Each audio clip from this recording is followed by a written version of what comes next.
Chapter 1660. Wei Han smiled faintly as he rapped the table.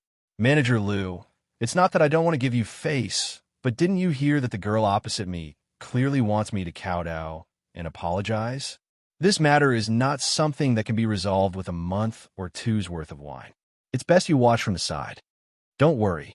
No matter how big today's matter becomes, I, Wei Han, will bear the responsibility.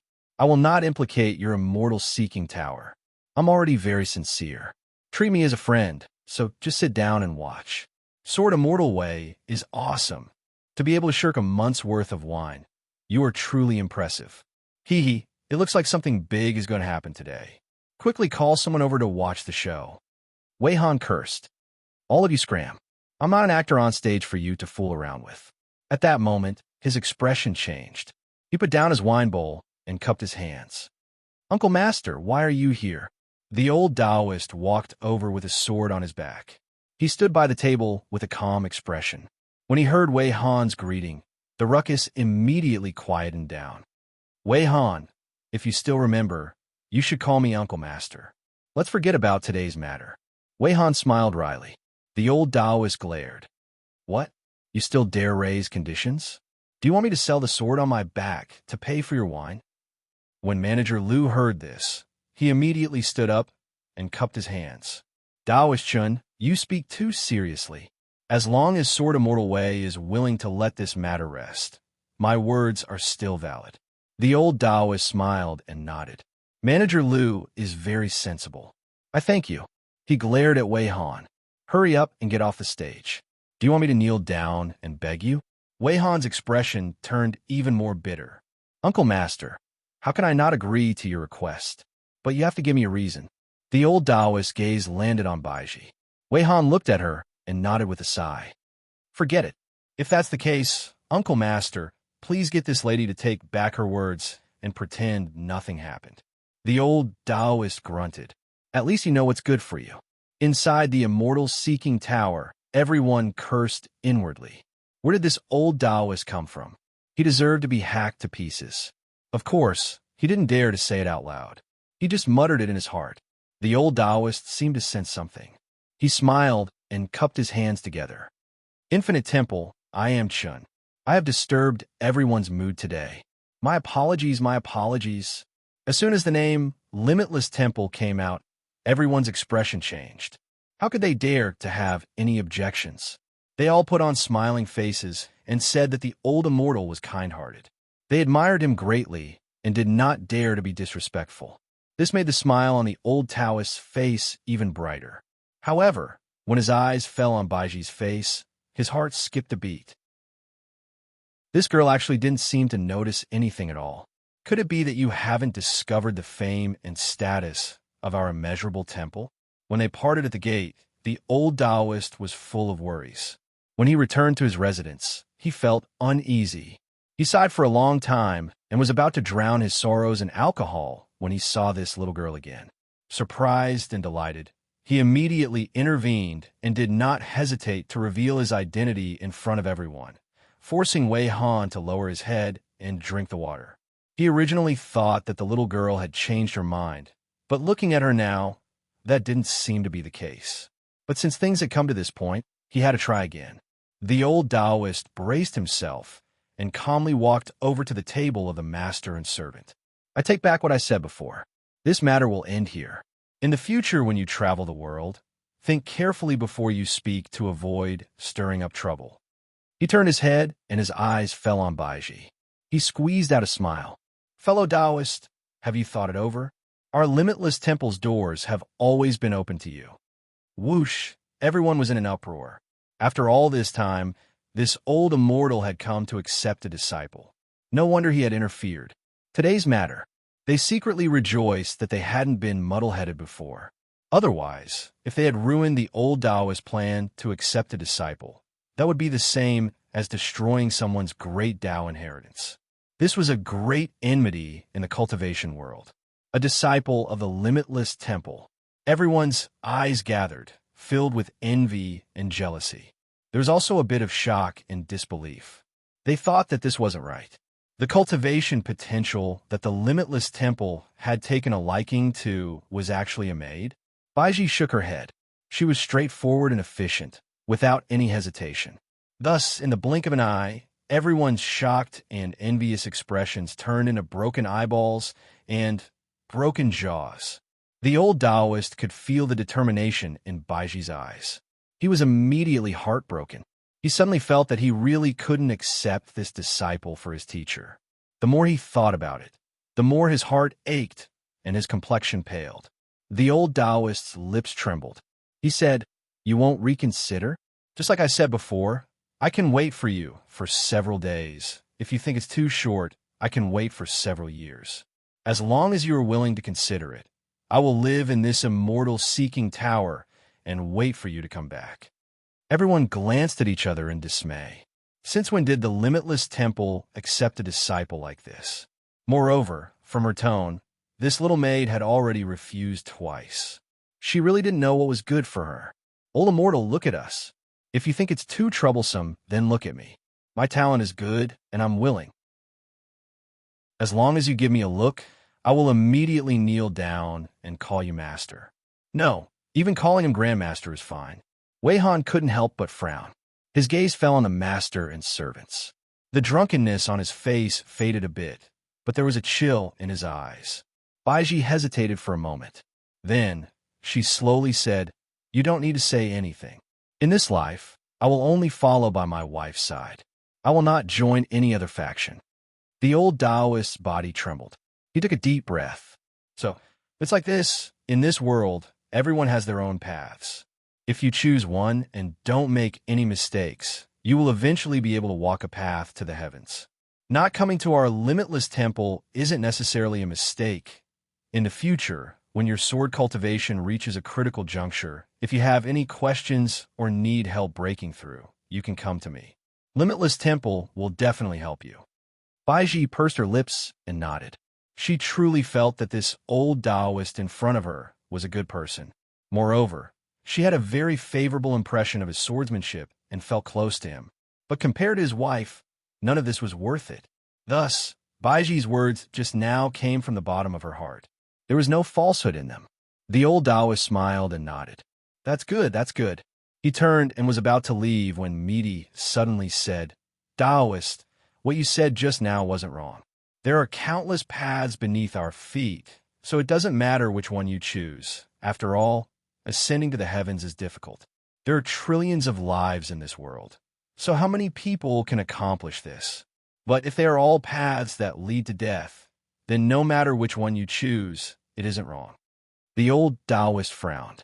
He felt that these words didn't conform with his own sect's teachings. But he glanced at Baiji and nodded. Misty glared at Chinyu. She coughed and cupped her hands together. "Old immortal, please don't lower yourself to my level. After personally experiencing Senior's words and actions today, this junior is filled with admiration. This is a wine fruit that I plucked from an unknown tree. I hope that Senior will accept it." The old Taoist glanced at Wei Han and then at the wine fruit in Chinyu's hands. He thought for a moment and nodded. "Then I won't be polite." Chinyu smiled and extended his hands. Misty had already stood up. The master and servant trio walked out.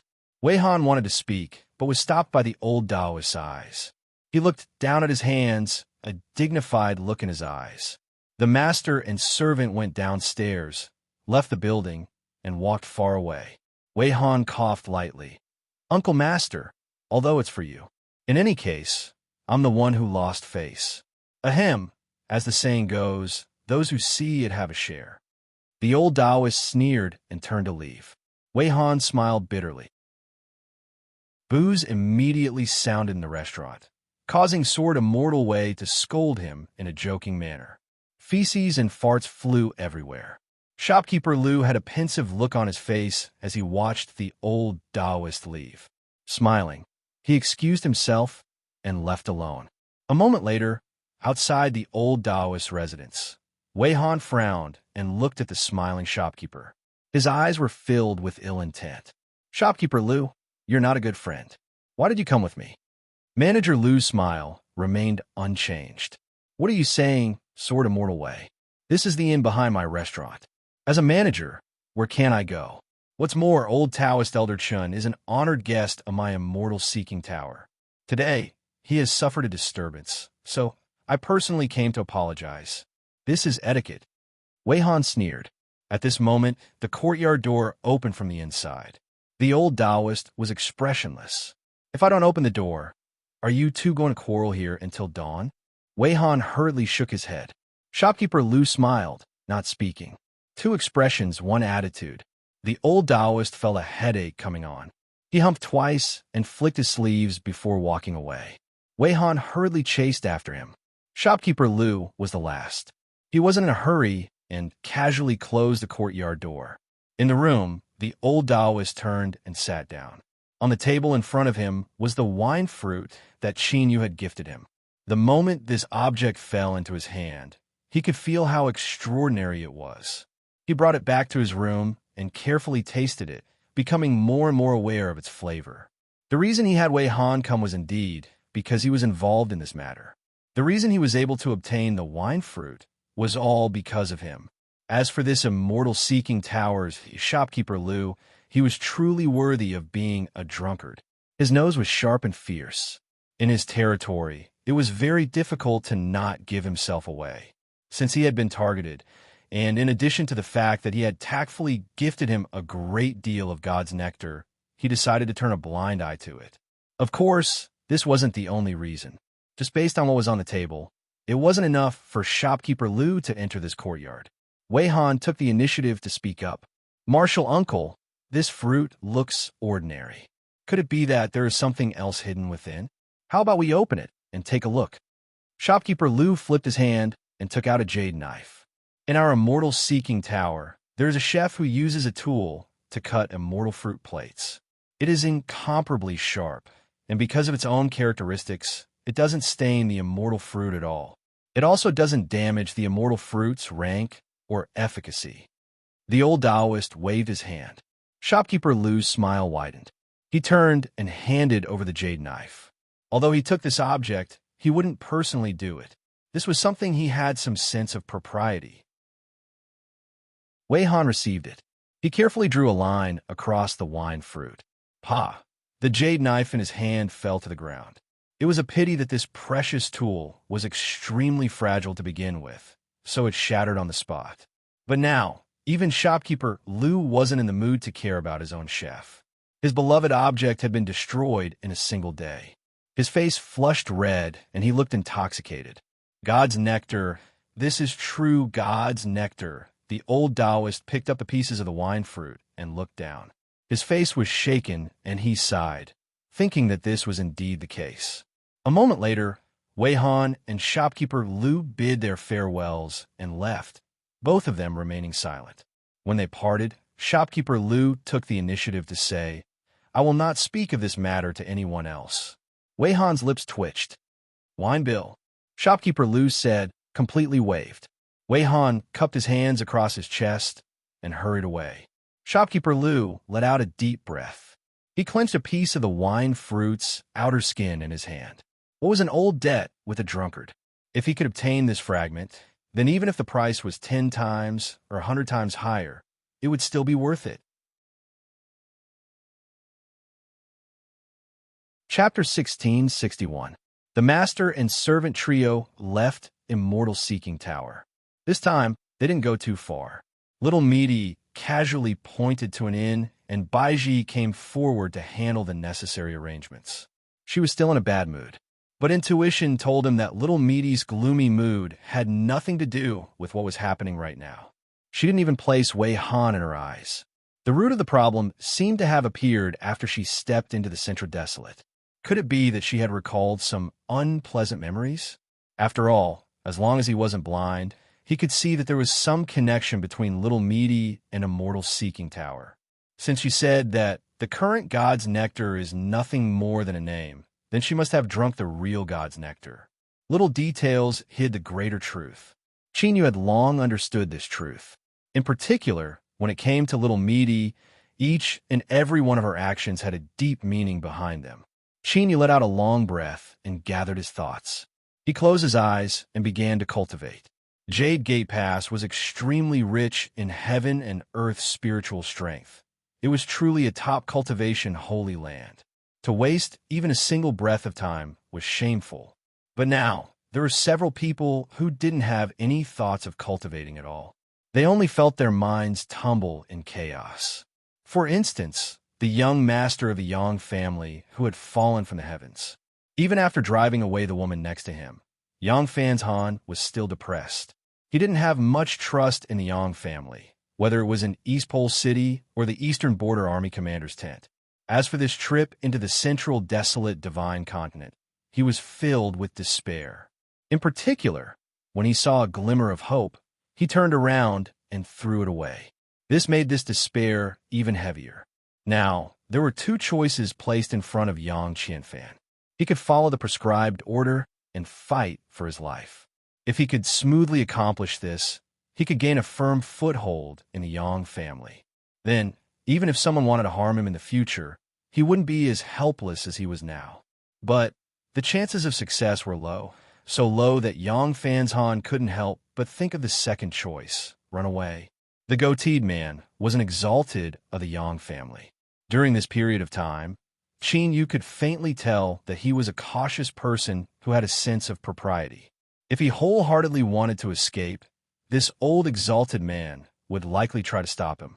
But at most he would only put on a show. It was true that Yang Fanshan's anger couldn't be quelled when he chased that woman away. But how could he not use this opportunity to reduce the difficulty of escaping in the future? But once he chose to flee, he would forever lose his status as a disciple of the Yang family. He was destined to be a wandering ghost in the central desolate. The second option had a high probability of survival, but it was because of his mother, who had died of illness early in his life. He once knelt in front of the window and swore that he would return to the Yang family with dignity and move his mother's grave into the Yang family's ancestral land. The anxiety in his heart was evident. At the same time, the other person whose heart was in turmoil was Wei Han, the proud son of the sect in the past, who was now a sword cultivator who followed the army in dire straits, lay motionless on the bed with his eyes wide open. His body was silent, but thunder rumbled in his chest. He had never forgotten what had happened in the past. But what could he do if he didn't forget? With his natal sword broken, his sword Dao was broken, and he was destined to live a miserable life. He would follow great General Zhao Yuan and become a sword cultivator who fought with his life on the battlefield. He didn't know when he would lose his life and become a departed soul on the battlefield. But today, Wei Han's heart that had been silent for a long time, that had nearly dried up, suddenly began to beat once more. It gave birth to some long-lost thoughts. Wei Han didn't know whether or not he could succeed, but if he didn't try, there really wouldn't be any chance. He took a deep breath and then exhaled. Sword cultivator Wei Han stood up and walked out. He had already fallen into the dust and was stuck in a quagmire. So what if he gave it a try? Even if he failed, at most he would lose a life. Then, not long after Wei Han left, he was stopped by the third sleepless person of the night. It was Immeasurable Temple's Taoist Chun. He looked at Wei Han, his expression calm. What do you plan on doing? Wei Han cupped his hands together. Reported High Master, I have done many things in the army over the years. Kneeling down and begging for help isn't difficult for me. Taoist Chun nodded. You are smart to not have any other thoughts. Otherwise, I would have killed you first to prevent any trouble for my immeasurable temple. Wei Han smiled bitterly. He thought that even if this old man really had such thoughts, there was no need for him to speak the truth. Couldn't he be a little more tactful? Humph! Taoist Chun sneered. I'm being straightforward. I'm just reminding you that you've guessed correctly. So, regardless of whether you're telling the truth or not, whether you have other thoughts or not, put them away now. Kneel down and beg. Make a scene or act shamelessly. As long as you don't send yourself to death, that's up to you. After a moment of thought, Taoist Chun glanced at Wei Han. Moreover, I believe that there is some fate between you and that young miss. Otherwise, the immortal-seeking tower wouldn't have wasted so much time with you. She would have just thrown out a wine fruit and completely skinned you, sword immortal way. Wei Han respectfully said, Thank you for your guidance, High Master. Daoist Chen rubbed his head and sighed. If I can come here to give you some reminders, who can help me solve my problems? What a good seedling. As long as he enters my immeasurable temple, his name will spread throughout the central wilderness. What a pity, what a pity, what a pity, what a pity. He turned and left. The old Taoist's back was bleak, and his face was lined with wrinkles. His expression was heavy with the words, unspeakable misery. In the inn, Baiji was cultivating with her eyes closed. Her face was pale, and her forehead was covered with beads of sweat. Back then, the great shaman of Meng Mountain had made her cross the barbarian land's horizontal mountain and enter the western wasteland's imperial capital to seek help. This was naturally because she had a chronic illness, and this chronic illness had now fused with her sore Tao. It could erupt at any time and cause Baiji to die.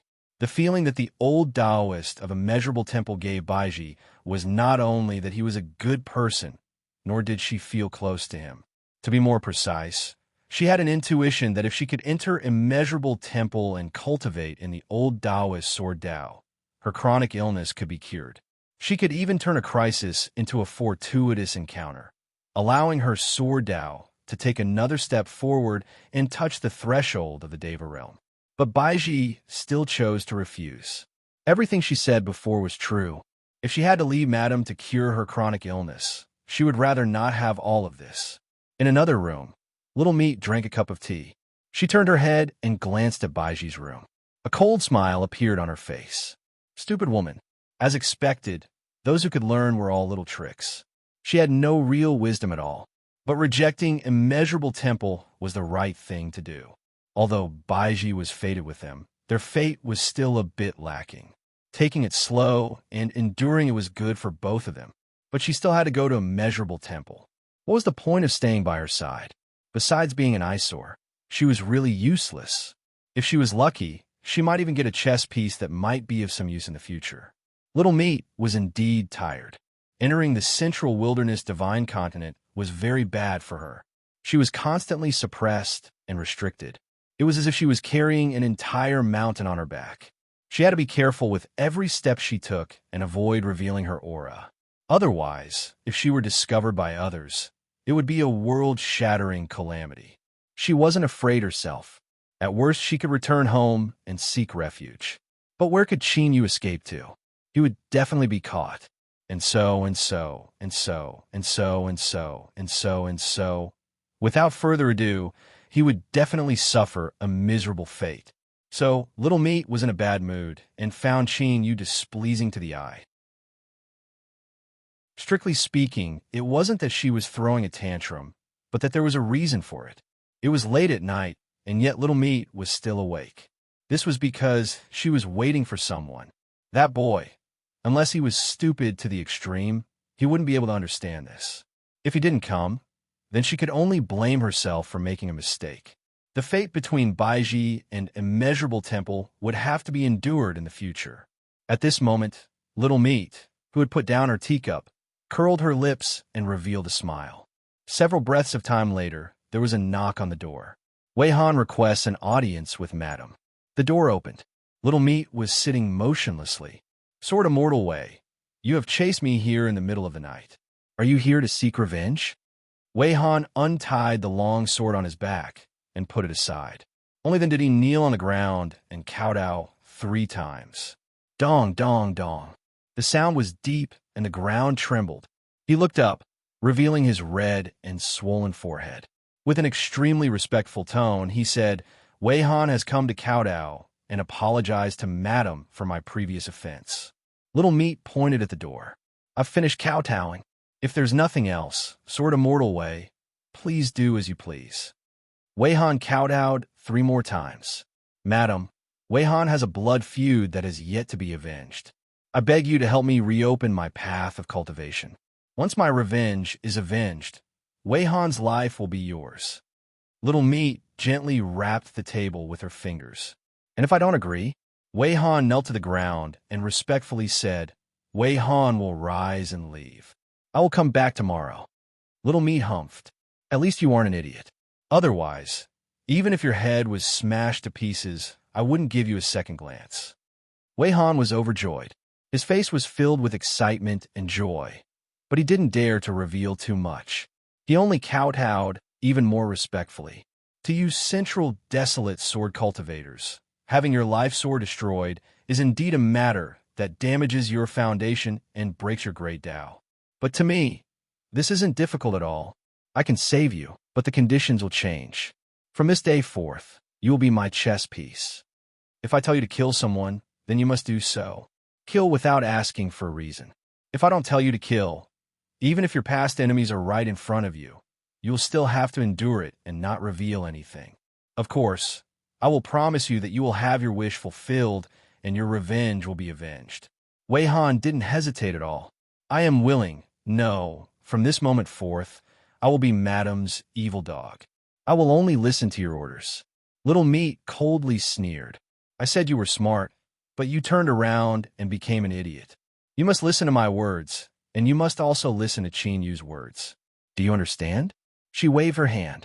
As for being a dog, you came too late. I already have a dog by my side, and it's quite a coincidence that he is also a sword cultivator. I don't like too many dogs. One is enough. So, you could be at ease and be an obedient chess piece, understand? Wei Han respectfully kowtowed. Yes. Little Meat lifted a hand and pointed a finger between Wei Han's eyebrows. He stuffily coughed, and his face paled. The phantom of a broken sword appeared above his head. He lifted a hand and grasped forwards.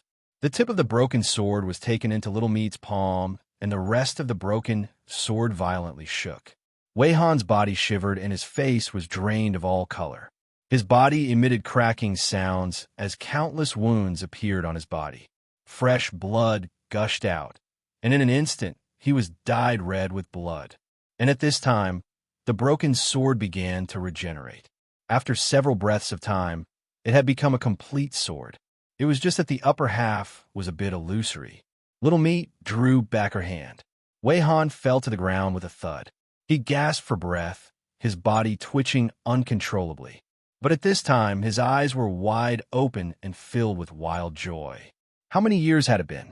Ever since the calamity of the past, when his life sword was broken, he had never felt his sword intent completely flow through his body. Even though this was a completely unfamiliar sword Tao, it was profound and lofty like a path that led to the heavens, and it shot straight into the clouds. Your sword path has been broken, and there is no longer any possibility for you to reach greater heights. So, I have given you a completely new sword path, but this has its drawbacks. Although there are no obstacles ahead of you, and as long as you are willing to suffer, you can rapidly rise.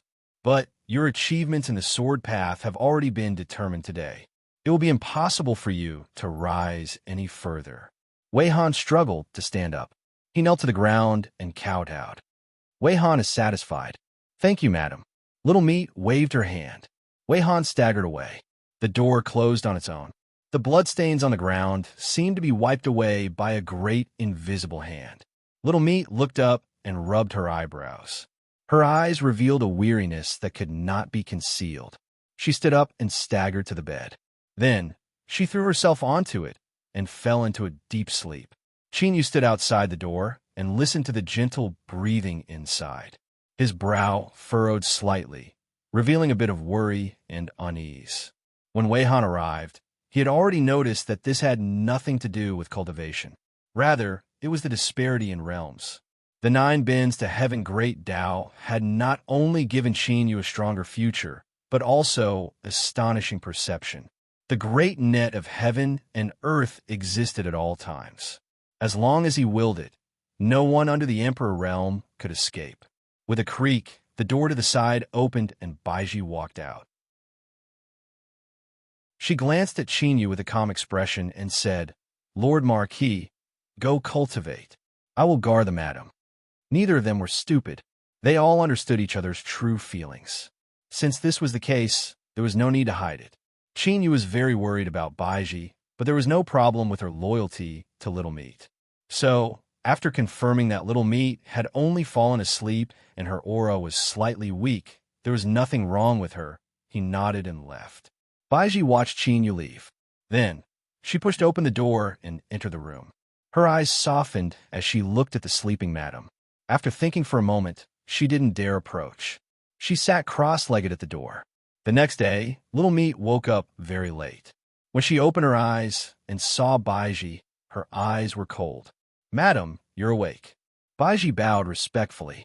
Little Meat said, "Did Chinyu come by last night?" Baiji said, "Yes." The Lord Marquis carefully sensed your aura. He only returned to his room to continue cultivating after confirming that there were no problems. Little Meat glanced at her. "Are you really not willing to go to a measurable temple?" Baiji nodded. "This servant only wishes to follow the madam in this life. I have no other thoughts." Little Meat sneered. "Stay by my side, and then when you can't suppress the sword energy in your body, and die with me." Baiji took a deep breath. This servant would rather fall to hell and never be reincarnated than harm the madam in the slightest. Idiot." Little Meat's eyes were cold. "Do you really think you can harm me in the slightest if you explode? But you are my servant at the very least. What will I gain if you die like this? Go to a measurable temple. Follow that old Taoist and cultivate your sword Tao. Come back when you've touched the threshold of the immortal realm."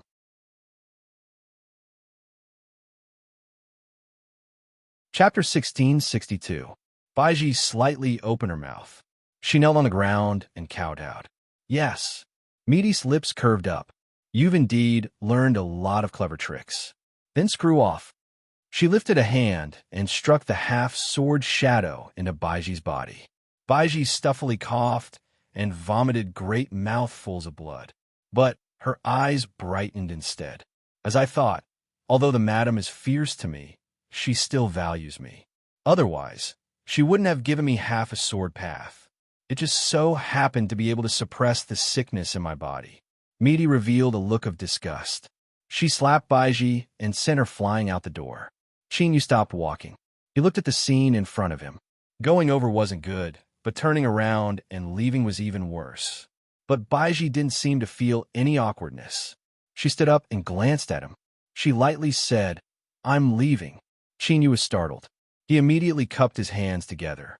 "Congratulations." Baiji had no expression. "When I'm not here, if the madam feels any discomfort, you must take care of her. If there is even the slightest mistake, I will die with you." She didn't have full confidence she could kill Chinyu, but it wouldn't be difficult to die with him. Within the room, Meaty's icy voice echoed out.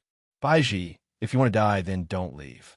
Baiji respectfully bowed and turned to leave, vanishing from sight. Chinyu rubbed his nose. He thought to himself, "What do you two want? Don't drag me into this.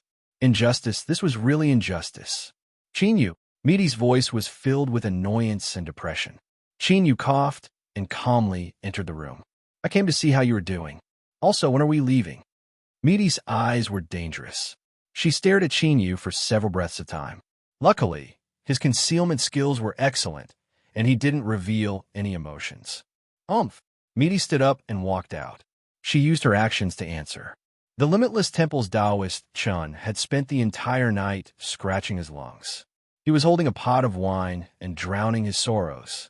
As he looked at Baiji walking towards him, he was stunned silly. "There is something I must make clear to you.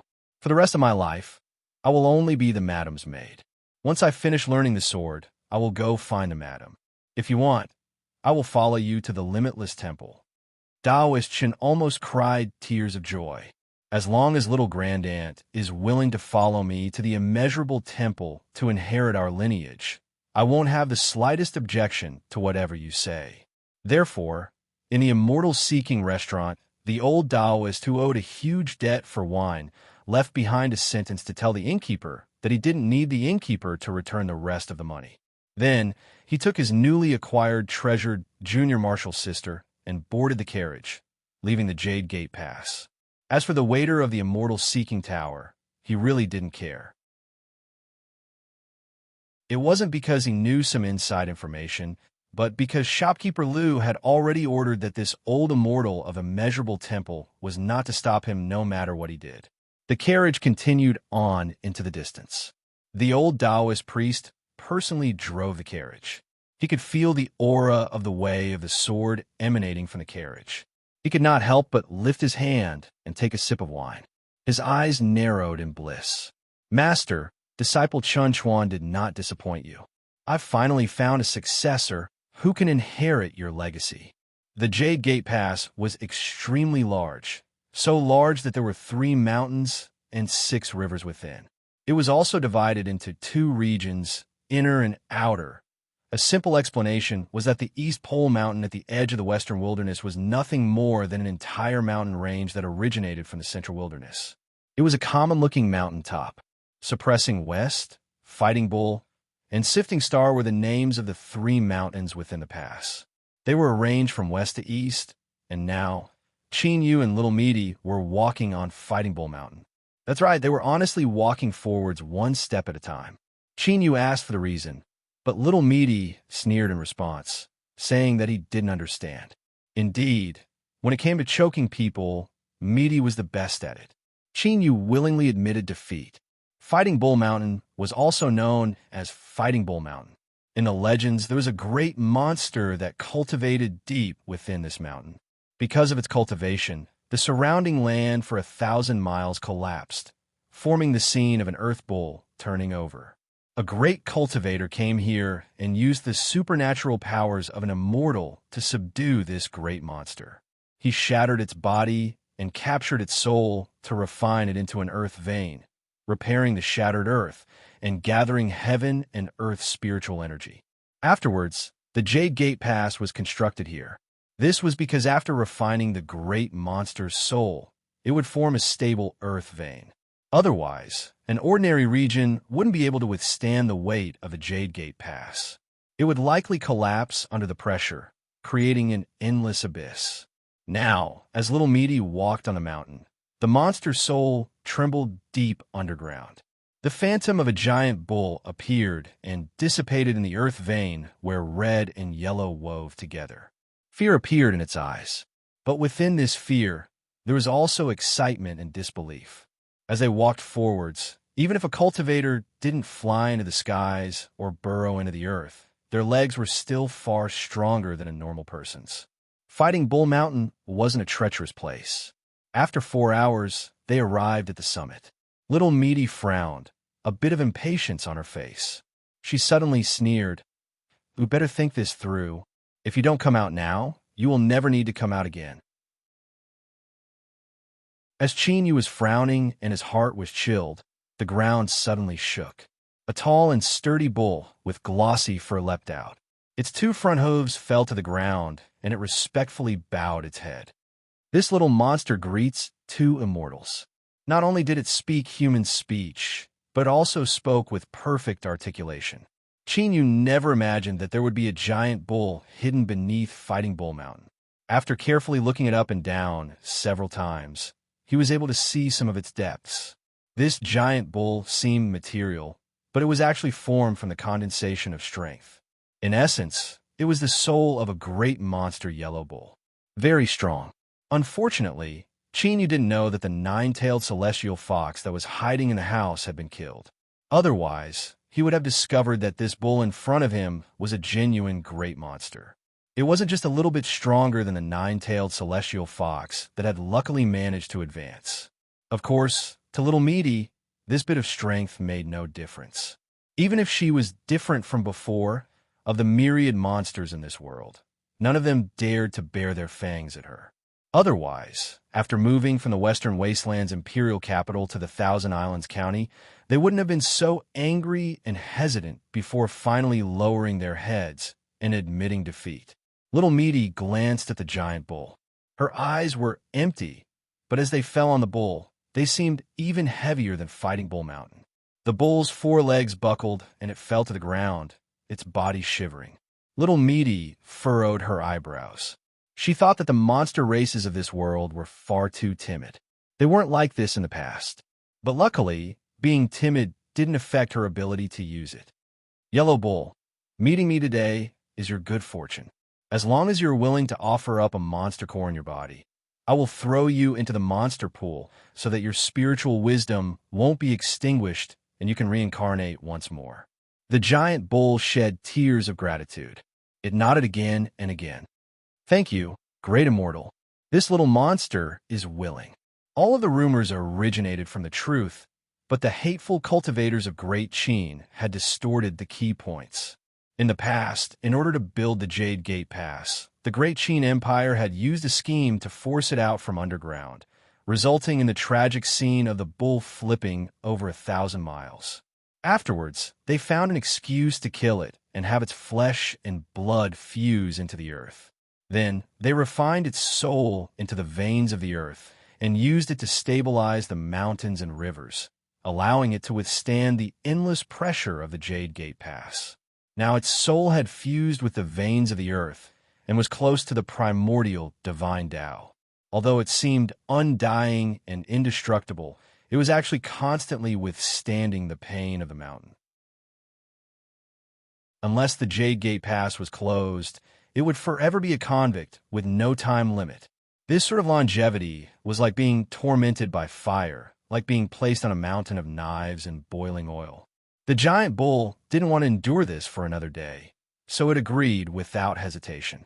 Of course, Meaty's promise was also an important reason. To be reborn in the monster pool was something that only peak great monsters had the qualifications to do. By being born with this knowledge, one soul would be intact, and their next life's cultivation would be like a tiger that had grown wings. They would also be able to obtain the destiny of the monster race. As for why little Meaty had only said a few words, and this great monster that had lived under Nyodo Mountain for who knew how many years had directly believed her, that involved an extremely secretive reason. The moment little Meaty took her first step into Nyodo Mountain, the big yellow ox had already discovered it. Little Meaty raised her hand and pointed. The big cow in front of her was like a bubble. It burst and dissipated with a pop. A perfectly round inner core the size of a knuckle appeared, completely golden in color. It spun around and fell in her hand. She looked down at it and seemed satisfied with its quality. She nodded and casually tossed the core into her mouth. Crunch, crunch. It felt like she had casually eaten a candy bean. Qin Yu's lips twitched. He thought that the scene in front of him was so cruel that it made his hair stand on end. Moreover, it was over just like that. She had eaten the core in a single bite. What about the promise she made to the big yellow bull? Gulp. Meaty swallowed and licked her lips. She probably thought that the core tasted quite good. She reached out and grabbed Qin Yu. Then, the two of them instantly vanished from sight. When he reappeared, he was already outside the 3 mountains. He gasped for breath and subconsciously turned his head to look behind him. He could faintly make out a towering mountain that seemed to support the heavens, piercing into the clouds. Sifting Star Mountain. The distance they had crossed this time was astonishing. They had passed through the entire mountain. Even with Qin Yu's physique, his chest still shook and his complexion paled. Meaty glanced at him. What are you doing? Since you've eaten it, why haven't you hurried away? Are you waiting for others to catch you? She sneered. But her mood right now wasn't too bad. She had eaten a great monster's core and fused it with the earth vein for 10,000 years. Now that it had been contaminated by the earth energy, it could help her conceal her aura. She didn't need to be as cautious as before. Thus, this was why Meaty had been able to bring Qin Yu here and use supernatural teleportation. Before this, she definitely wouldn't have been able to do this. Qin Yu thought for a moment. What about that big yellow bull? It was stupid and I ate it. Is that my fault? What a self-righteous and self-righteous attitude. Qin Yu rubbed his eyebrows. I just don't think you're lying to it. Humph. Sir Qin, I fear you haven't heard of a saying before. In this world, the more beautiful a woman is, the less trustworthy her words are. Qin Yu coughed. Miss Meaty is certainly incomparably beautiful, but I think you are an exception. Meaty rolled her eyes. What a bootlicker. He turned around and walked away, muttering in a low voice. Before I ate the beast's core, I sent its soul away. But the demon pool isn't that easy to enter. Whether or not it can smoothly reincarnate will depend on its luck. Qin Yu smiled. After passing the 3 mountains, if there wasn't an accident, there was also the Hung River. After crossing it, they would leave the boundary of the Jade Gate Pass and officially leave the borders of the central wasteland divine continent. The vast world the millions and millions of powerhouses. This was the most vast and boundless world of the great desolate world. We've arrived. Although the current monster race was far from being as extravagant as their ancestors, they were still a lineage that had been passed down since ancient times. They didn't lack things like a foundation. The monster pool was the most important part of the monster race. It was known as one of their foundations that couldn't be lost. Its origins were unknown, but it seemed that it had already appeared when the monster race was born. In this world, as long as the monster race cultivated to the level of a great monster, they would have a faint chance of completing samsara in the monster pool after death, condensing flesh and blood to be reborn. They would be able to preserve their soul and be born with even greater talent for cultivation. Of course, the so-called faint chance was really only a faint chance. Roughly, for every 700 to 800 great monsters that died, only one lucky person would be born. Besides that, there were only two choices. Either you were strong enough to touch upon the destiny of the monster race, or you had a great background and had someone backing you. And today, as the waves tumbled about in the monster pool, a massive amount of destiny of the monster race gathered. A little monster began to condense flesh and blood.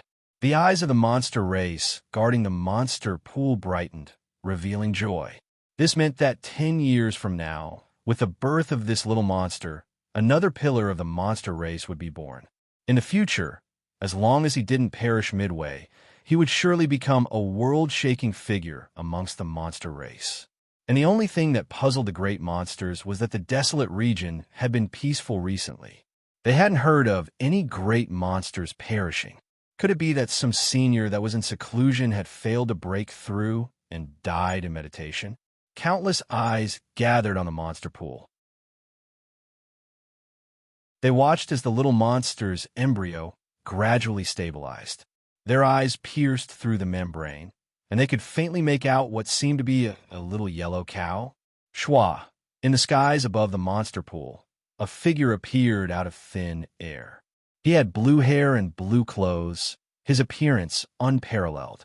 His calm eyes fell on the newly born embryo. "Greetings, blue divinity." The great monsters bowed in unison, all of them extremely respectful.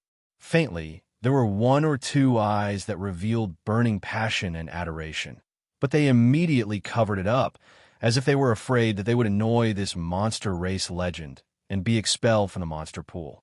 Not only would they lose their good fortune in their cultivation, but more importantly, they would never have the chance to see Blue Divinity's face again in their lives.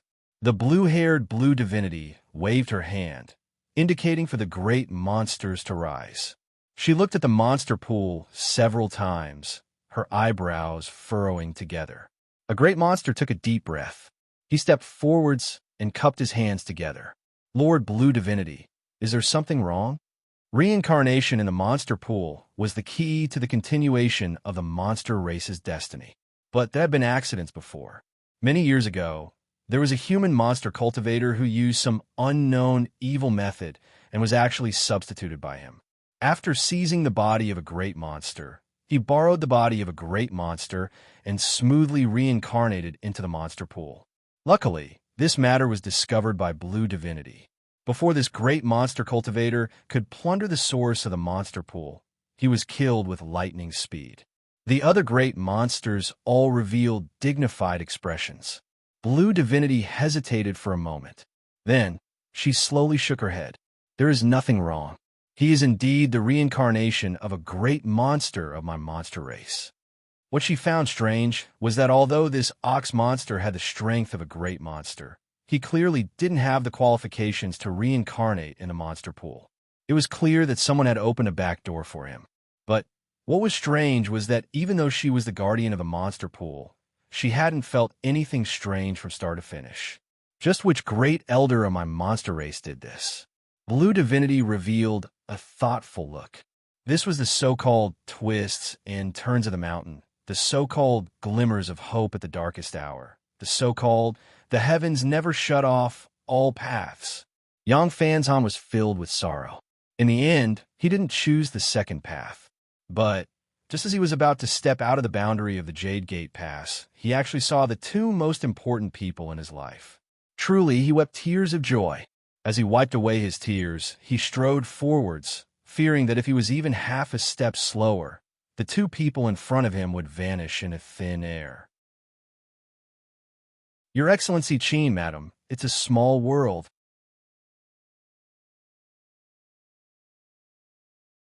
Chapter 1663. The goat-like young family exalted was surnamed Jin Shun. At this time, his eyes widened. As he looked at Yang Fanzhan running forwards, he subconsciously stopped. The so-called old martial artist had countless experiences, and these experiences told him that there weren't too many coincidences in this world. If there really was such a thing, then it must have been done intentionally. There must be another reason behind it. Then, why had the two people resting in the pavilion by the roadside come here? Jin Shun didn't know, but deep in his heart, he subconsciously felt restless. At this time, he was already considering whether or not he should abandon his job as the Yang family exalted and turn tail and run away. At this time, the madam sitting in the pavilion seemed to be attracted by Yang Fanshan's voice. She looked over without expression. Then, her gaze swept over him in a seemingly ordinary manner. Jin Shun lowered his head, beads of sweat covering his forehead. He didn't dare to hesitate any longer and quickly followed. He had to accept his fate. There was no need to think about running away. Otherwise, the old exalted didn't doubt that he would only have enough time to turn around and then everything would go black. Yang Fanzhan stepped into the pavilion. He calmed his breathing and impatiently said, "Your Excellency, I would like to make a transaction with you and the madam." He was too scared. He didn't want to wait a moment longer. Just as they were about to leave the boundary of Jade Gate Pass, Misty suddenly said she was tired. She pointed at the pavilion and the two of them sat down. Then, they waited for Yang Fanzhan. Qin glanced at her. Her expression was calm and indifferent, as if she didn't care at all. Her acting skills were quite good. He didn't know what Misty was thinking, but he guessed that it was related to the transaction Yang Fanzhan spoke of. He cupped his hands together and said, "Sir Yang, meeting here is fate. How about you tell me what this transaction is about?" Standing outside the pavilion, the old exalted carefully swept his eyes over the three people in the pavilion. He sighed inwardly. Yang Fanzhan usually seems like a smart person, so how come he's such a stupid fellow today? What nonsense transaction? Others are just waiting for you to deliver yourself to their doorstep. Once this topic was brought up, it was impossible to shake it off. Today, the two people in the pavilion, whether they lived or died, would all depend on their luck. Of course, thoughts were thoughts, and wails were wails in his heart, but Jin Shun didn't reveal any of his thoughts. This was also one of the survival philosophies of the old martial artists. Whether he would be able to turn the situation around or die without a burial place, it all depended on what he said next. Yang Fanzhan sucked in a deep breath. "Your Excellency Qin, madam, I won't hide anything from you. This time, I was ordered by my family to enter the Central Desolate to complete a transaction that my Yang family made with some great figure in the Central Desolate. This Yang doesn't know the specifics of the transaction. I didn't mean to hide it from the two of you. Please don't take it to heart." Looking at Qin Yu's complexion, Yang Fanzhan calmed down a little. He continued to say, "My transaction is that I hope that the two of you can help me complete this matter. As long as the two of you help me get the transaction item and return to the Jade Gate Pass smoothly, I will give this item to you as a reward." He flipped his hand, and a jade tablet appeared in his palm. It looked like it had been buried underground for many years. Mud had seeped into it, and its surface was a mixture of yellow, white, and green. It looked very unremarkable. Qin Yu secretly frowned. If it weren't for Yang Fanshan's solemn expression and the reluctance in his eyes, he would have thought this Sir Yang was joking, because this jade tablet was really very ordinary. There was nothing special about it. At least, it was so in his eyes. Little Misty suddenly said, "We agree to this transaction." Yang Fanzhan was overjoyed. "Thank you, madam. Thank you, Your Excellency Qin Yu." Outside the pavilion, the old exalted was expressionless, but his heart was filled with despair. A worn-out jade tablet could actually invite these two unfathomably mysterious people in front of him. This was definitely a solid piece of evidence. Ha! If he knew this would happen, he would have learned from that woman when he was in the outer reaches of the Jade Gate Pass. If he was expelled, there would be great troubles in the future. But that was still better than being unlucky right now. The combined group of four continued on their way. According to Yang Fanzhan, they needed to go to a place called Duda Mountain and find a special guardian of the pagoda. The Yang family had their own way of identifying them. As long as they saw this person, they would naturally know. As for Duta Mountain, it wasn't too far from the Jade Gate Pass. It was located west of the Great Qin Empire in the Langya region. It was a famous tourist attraction. As an old exalted who had visited the Great Qin Empire several times in the past, he braced himself as he met Yang Fanshan's eyes and explained, Duta Mountain is famous because of the hundreds of stone pagodas that surround it. It is said that the pagodas on this mountain all have a great origin and many lucky chances are hidden within. For many years, the reason that Duta Mountain has always been visited by tourists is because there have truly been people who have found a great good fortune here. Through Jin Shun's introduction, Qin Yu gained some understanding of Duta Mountain. When he heard something interesting, he would casually ask a few questions. Little Meaty remained silent the entire time. Qin Yu could be considered to have some understanding of her, and could see that she really didn't care at all. In other words, Duta Mountain wasn't Little Meaty's goal. But thinking about it, if they really wanted to go to Duta Mountain, they wouldn't need to go through so much trouble. After all, they had their own legs. Then, it could only be Yang Fanzhan. Qin Yu glanced at him, a bit of pity in his eyes. He thought to himself, your life really isn't good. To think that Little Meaty would place so much importance on you. This thought had clearly been caught. Little Meaty turned her head. Although she didn't speak, countless saber lights and sword shadows enveloped him. Qin Yu lowered his head, acting as if he didn't know. The old exalted Jin Shun had no expression. He swept his eyes over Yang Fanzhan, thinking that this Yang family brat had taken a turn for the better, but who would have thought that he had escaped from the tiger's mouth and fallen into the wolf's lair? This time he was going to die. My arms and legs are old, and it's already good enough that I can protect myself. I have the heart, but I don't have the strength. I really have the heart, but I don't have the strength. He lowered his head and pretended that he was blind and deaf, unable to see anything. He didn't say a single word. Qin Yu turned his head and looked at the old exalted Jin Shun behind him. He thought that this person's name really wasn't wrong, but he was thinking a bit too much. The Langya region was close to the Jade Gate Pass. It was true that it wasn't too far away, but the territory of the central wasteland divine continent was far, far too vast. A single piece of land was comparable to the sum of the other four upper wastelands.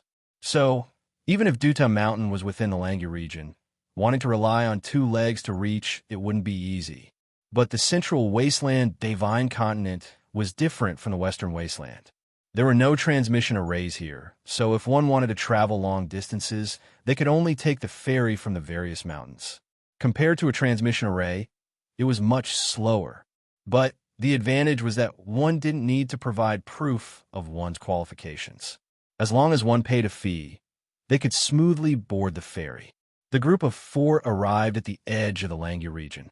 After arriving at a place called Song City, the old exalted Jin Shun received orders to look for a ferry. He had done this several times before, so he was relatively experienced. Along the way, he struggled with his thoughts. Should he flee or not? This thought tumbled through his mind several hundred times. But in the end, Jin Shun suppressed the urge in his heart. There was nothing he could do about it. That madam's eyes were far too horrifying, so horrifying that whenever he thought of running away, he would involuntarily recall it. Then, his entire body would turn cold and his thoughts would turn numb. Their luck wasn't bad. Tomorrow, there would be a small, short-distance ferry that would pass by Song City's pier. Although they would need to take a detour, it would take at most 6 or 7 days to reach Duda Mountain. Little Meaty didn't have any objections to this, so Qin Yu nodded in agreement. As for the 30-year survival period, the two of them were well aware of this. Since Little Meaty didn't oppose it, that meant it was worth the delay. Moreover, these several days wouldn't be a waste. Yang Fanzhan had already indicated that he would reserve the best rooms on the ferry for them to live in. He also vaguely mentioned that there was an abundance of spiritual strength. This Sir Yang was indeed a meticulous person. He was able to sense Qin Yu's current thirst for cultivation. Of course, Qin Yu didn't say anything. It was only his actions that revealed some information. These were the so-called small details. Qin Yu wasn't the only one who understood this. So, did Yang Fanzhan really not sense this coincidence? Qin Yu didn't think so. Jin Shen was a veteran of the martial world. It was good that he was putting his own safety first, but he feared he had underestimated this Yang family young master who only cared about happiness on the surface. Since little Meaty had handled things so crudely, nearly placing them in the open, that meant she didn't care about being discovered. And this was also the key reason why Yang Fanzhan was able to remain calm. Qin Yu faintly smiled. He no longer thought about it. He closed his eyes and began to cultivate. The night passed without words. On the next day, 2 hours before the ferry arrived, the group of 4 left the inn and arrived at the pier. Any pier in the world could be considered the most lively and bustling area in the entire city, and this place was no exception. There were countless stalls selling all sorts of magic tools on the side of the road. Qin Yu only heard a few words before his heart shook. He thought that the stalls on the side of the street in front of him covered the majority of the central wasteland divine continent's immortal influences, sect artifacts, and treasures. It had to be said, each and every one of them seemed quite good at bluffing. But this was only bluffing. Qin Yu swept his eyes over them and couldn't help but wryly smile. He thought that the cultivators of the central wasteland divine continent were actually so down to earth. But even if they were selling fake goods, couldn't they at least put in some effort? Such shoddy production was hard to look at. They found a ticket booth and paid a sum of money. But they were only able to purchase a small courtyard, and this was Yang Fanshan's additional price. Looking at the person in charge of the ticket booth and the smile on his face, one could tell that this wasn't a small sum. Short-distance ferries weren't large. For sects with some background, as long as they took care of matters along the way, they would be able to travel unimpeded. For instance, the Qinglin sect's ferry never went far. Its route was right here in the Langya region. It wandered back and forth in this area. It was said that in the early years, a female disciple of the Qinglin sect had caught the eye of the Langya region's region lord and was taken in as a concubine. Unexpectedly, the region lord favored her and she gave birth to a pair of children. Their cultivation talents were also quite good. Thus, the Qinglin sect's ferry was created. Within the Langya region, the various immortal families were well aware of this matter. Thus, they turned a blind eye to it. After all, they still had to take into account the region lord's face. Of course, for many years, nothing happened because the Qinglin sect knew how to conduct themselves and never took the initiative to stir up trouble. After waiting for an hour, the ferry arrived at the pier a little late. The people of the Qinglin sect jumped off the ferry and began to arrange for people to disembark and disembark. They repeatedly apologized to the complaints in their ears. Finally, they gave all the guests boarding the ferry today a 10% discount. Only then was everyone satisfied. The so-called small ferry wasn't small. At the very least, it was much more extravagant than the airships that Qin Yu had seen before that transported armies. There were many buildings on the ferry, and several streets were laid out. It was just like a small town. Qin Yu and Little Meaty's residence was a small courtyard in a secluded area. The terrain was very high, and they could easily overlook the surroundings. There were also trees planted on the side, making the environment quite good. According to the Qinglin sect's directions, they smoothly boarded the ferry. However, there was a small accident when they checked in. In the end, Qin Yu and Little Meaty checked in. The 3 people opposite had ugly expressions. They gloomily flicked their sleeves and left. The general situation was that they had reserved this small courtyard first. Unfortunately, they weren't a match for Brother Kong Fong's might. After receiving a large price increase from Yang Fanzhan, the Qinglin sect handed over the courtyard to them without hesitation. Guests, we are truly sorry to have disturbed you. In a moment, a maid will bring over several plates of local immortal fruits. Consider this a token of our sect's apology. The Qinglin sect guide cupped his hands together in apology, but his expression was calm. There were only a few small and quiet courtyards on the ferry, and they also had the effect of gathering spiritual strength. There was no clear price tag, and whoever offered the highest price could obtain them. If one wasn't richer than others, then they could only lower their heads. Putting on a front would only cause trouble for themselves. There was no use at all. However, these people didn't cause trouble, which was a wise decision. Otherwise, in the Langya region, according to the sect master's words, the Qinglin sect would never cause trouble on their own initiative and should always be on good terms with others. But if someone tried to climb over our heads, then there was absolutely nothing to fear. The people from the Qinglin sect turned and left. Qin Yu frowned. He looked in the direction the three people left in, a thoughtful look in his eyes. What a heavy, killing intent. It was just a minor matter of competing for a place to live. Was there a need to go so far? Or could it be that these three people who boarded the ferry had killing intent in their hearts? However, this had nothing to do with them. Since they had chosen to keep the peace, Qin Yu wouldn't take the initiative to cause trouble. He pushed open the door to the small courtyard. Soon, there was a knock on the door. Two maids on the ferry brought over several plates of immortal fruits. They couldn't be considered precious items, but they were fresh and refreshing. They could be sold on the ferry for a good amount and could also be used to generate income. Two guests. We are the maids of the courtyard you live in. No matter what you need, you only need to call us. The two maids respectfully bowed. Without any extra movements, they turned and left the courtyard. Their actions were well thought out. Misty picked up a fruit and casually ate it. As she chewed, she looked at Qin Yu. You look quite beautiful. Why don't you stay?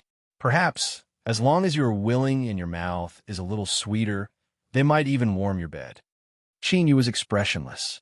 He thought that when she said these words, could she not keep chewing on them? He was panicking. Cough. This courtyard is truly worthy of being seized at a high price. It is truly rich with spiritual strength. Death is like a man. I can't bear to part with day and night. I'm going to start cultivating. He chose a room and pushed open the door. He casually swept his eyes around and didn't find anything wrong with it.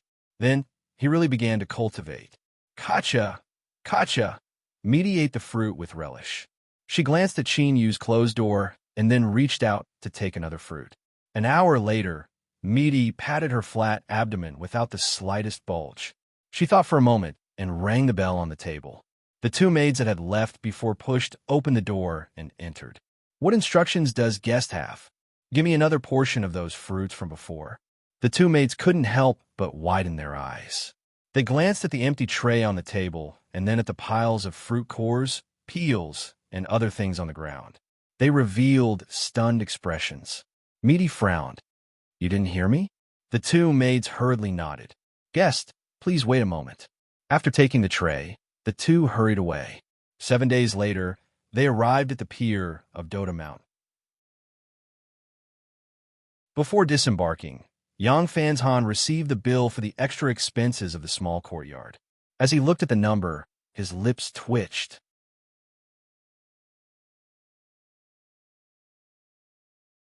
Chapter 1664. The Qinglin sect person on the other side sighed with emotion. The guest in the courtyard seems to like our Langya region's specialty immortal fruits very much. He eats several plates of them almost every day. The bill has detailed expenses. I have already given the guest a great discount on the total price. If you're worried, you can compare. In 7 days, the cost of fruits had more than doubled the small courtyard's rent. This was the first time this person had seen something like this. The old exalted quietly reminded, Sir, there is no need to compare. The Qinglin sect has always been famous. They wouldn't cheat on such a small amount of money. The Qinglin sect person smiled. This old mister is right. Our Qinglin sect is the most fair. We never swindle or cheat. Yang Fanzhan glanced at him and nodded with a smile. I'm just a bit surprised. Pay up. Then he thought for a moment and cupped his hands together. Immortal Master, do you have any extra immortal fruits on the ferry? I would like to buy some more. The Qinglin sect person smiled and nodded. Of course, I will give the guest a little more discount this time. After the payment was made, the four people disembarked from the ferry. Duota Mountain was truly worthy of being a famous scenic spot in the Langya region. The scale of the pier was far greater than that of Song City. Besides the countless roadside stalls, both sides of the road were filled with shops. It wouldn't be an exaggeration to say that business was booming. The group of four didn't have any thoughts of shopping at the pier. But as Chinyu hurried along, he saw three rather interesting shops. He didn't enter, but from the hanging banners, he could guess what they were selling. The first shop had a banner that read, 100-year celebration, great discount, 20% off all purchases. The second shop had slightly more words, price raised, then lowered, ripping off all passers-by. The dog far on the side was truly stinky. The third shop was relatively simple. The brother next door cursed extremely well. As Chinyu passed by, he could see from afar that the workers of the three shops were loudly cursing and spitting. Their faces were flushed red, and they wished they could tear off each other's mouths. But none of them truly did anything. At most, they played around with their mouths. The commotion attracted many passers-by to stop and watch. The workers of the other shops at the side watched the show with a mysterious smile, as if they were talking about a dog biting another dog. However, they didn't notice that the waiters of the three shops were cursing each other in full swing. They were patting their chests and making gestures, saying that the goods in their shops were genuine, and that whoever lied would be the one who had committed adultery. They had attracted quite a number of people into the shops. Compared to the other shops nearby, their business was not just a little bit better. It could be considered a good business method. However, the person who could use this trick was probably not a simple person. Otherwise, the various curses of the shop assistants would be enough to make those who were not very broad-minded spit out a few mouthfuls of blood on the spot. After leaving the pier, Mount Duota was right in front of him. This prosperous place was now in the hands of a sect called the Red Cloud Sect. Whether it was to climb the mountain for sightseeing, to search for opportunities, or to explore the ancient ruins, everyone had to buy a ticket to climb the mountain, and each person had to pay a lapis lazuli copper plate. The Great Qin Empire was the only country in the central barren divine continent. It had been passed down to this day and had never changed. It had established a universal currency system. For example, the lapis lazuli copper coin was made by mixing two special materials according to a certain ratio and using a special anti-counterfeiting method. It was issued by the Great Qin Empire's Ministry of Revenue and could be circulated throughout the entire Central Barren territory. The release of the lapis lazuli copper coin was not only guaranteed by the Qin Empire's strong national power, but also because the copper coin made by immortals could be regarded as a spirit tool with a weak function and a single function, a container that could absorb the spiritual power of heaven and earth.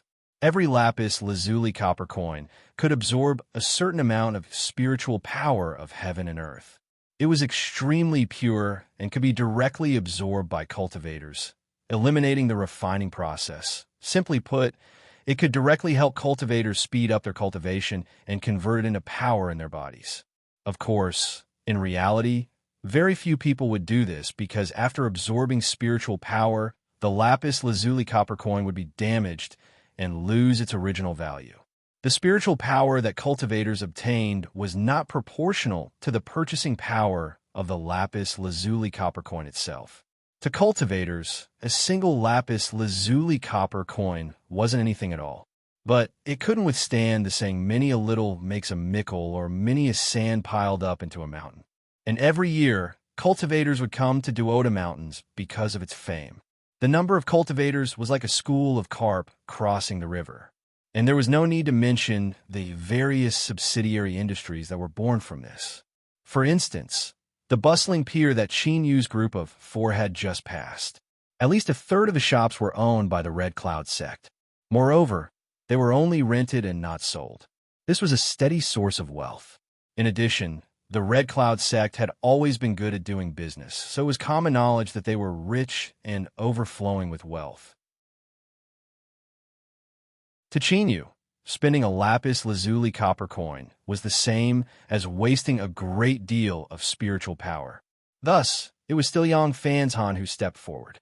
When this young master of the Yang family spent money, it could be said that he didn't even bat an eye. If he couldn't pass this hurdle in front of him, then there was only the word death for him. How could he care about such things? Moreover, the money was paid by the Yang family, not him, so what was there to feel sorry for? After handing over 4 lapis lazuli copper coins, Qin Yu received a wooden mountaineering tablet. He couldn't see what material it was made from, but it felt quite good to the touch. There were words engraved on it. Between the mountains there is a tower, and within the tower there is a spirit. The words were carved in an excellent manner. It was clear that it came from a great master. Qin Yu subconsciously twirled his fingers several times. At the foot of the mountain, the Red Cloud sect female cultivator responsible for handing out wooden tablets faintly smiled. If guests like it, you may take your wooden tablet with you when you descend a mountain. You only need 3 lapis lazuli copper coins. Without further ado, Yang Fanzhan took out a handful of lapis lazuli copper coins and counted 12. The female cultivator checked and confirmed that there were no mistakes. She faintly smiled. All right, I have recorded it. You may take your wooden tablets with you. The 4 people began to climb the mountain. Duoda Mountains was famous for its several hundred stone pagodas, and this naturally wasn't an undeserved reputation.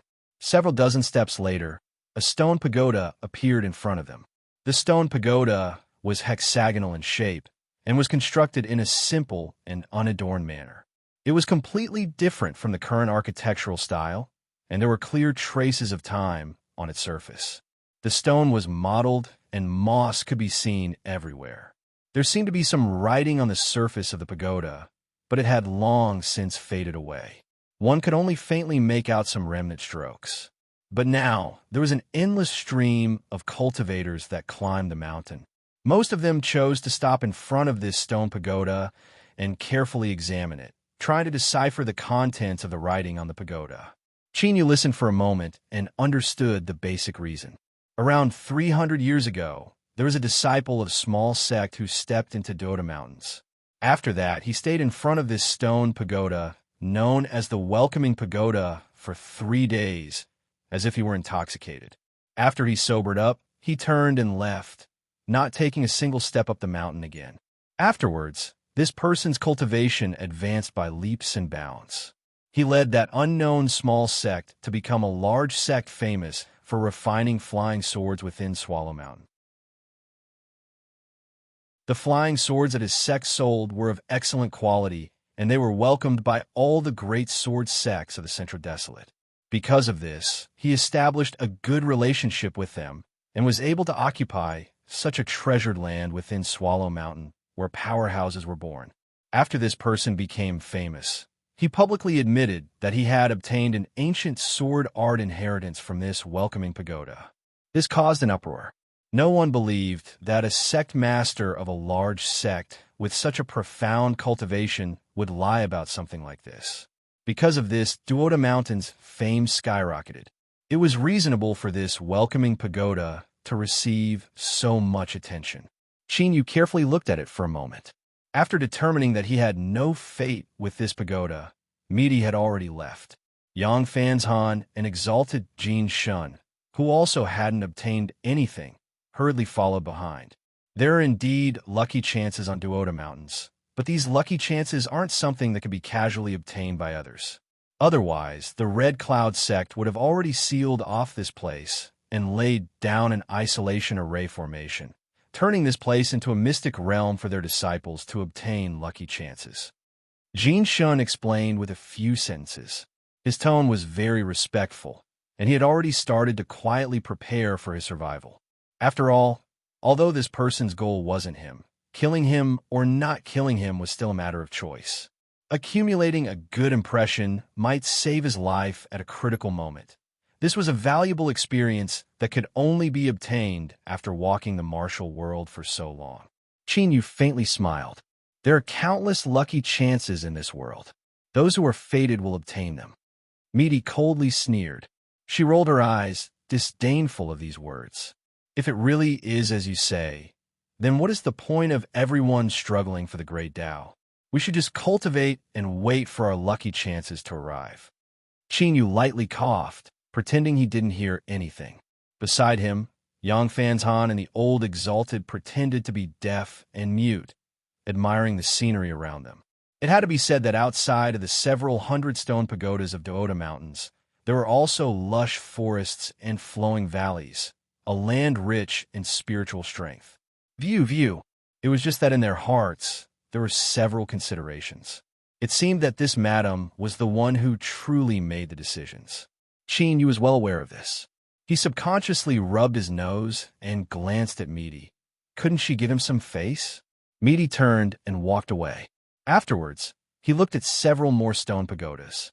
Because Yang Fanzhan didn't know which stone pagodas he was looking for, he could only search as he walked. Luckily, it was fine as long as he determined that the person was on the mountain. Although there were many stone pagodas, looking through them one by one would only take some time. 2 hours later, Qin Yu discovered that Meaty was standing in front of a strange stone pagoda. He glanced at it several times. The reason it was strange was because the stone pagoda in front of him was like a large stick of candied hawthorn. It was the same size from top to bottom and had 11 levels. The surface was smooth and glossy, without anything at all. Beneath the sunlight, it reflected a faint halo of light. Besides that, there wasn't anything strange about it at all. There were also several people beside the stone pagoda. There was a man and a woman. From their clothes, they seemed to be cultivators from the same sect. Their expressions were cold and stern, and they exuded a cold intent that didn't allow strangers to approach them. It seemed that their backgrounds weren't ordinary. On the other side was a sloppy old man. His sleeves and lapel were shiny, and his hair was loose, occasionally shining with a sharp light. The last person was a young girl. She wore a bamboo hat, so it was impossible to see her appearance. But from her figure, one could tell that she wasn't too shabby. Now, with the stone pagoda in front of him, Qin Yu's eyes suddenly flashed. His gaze fell onto the man and woman, the two cold and stern cultivators. Although the man was trying his best to endure it, there was still a trace of happiness deep in his eyes. After a moment, the two people turned and left. The sloppy old man had a thoughtful look in his eyes. He glanced at Qin Yu and then turned and left in another direction. The young girl in the bamboo hat seemed a bit hesitant, but as she thought about it, she chased after the man and woman. Qin Yu took in all of this. He lowered his voice and said, "Is there something good?" At the side, the sharp-eyed Yang Fanzhan had already led the old exalted to another side of the stone pagoda. Meaty nodded. "Interesting. It seems that I underestimated this Mount Dutta before." Qin Yu didn't ask any more questions. What happened just now was the best example. If there was anything to say, he could wait until he left Mount Dutta. Otherwise, if he stirred up an accident, while he wasn't afraid of it, it would still be troublesome.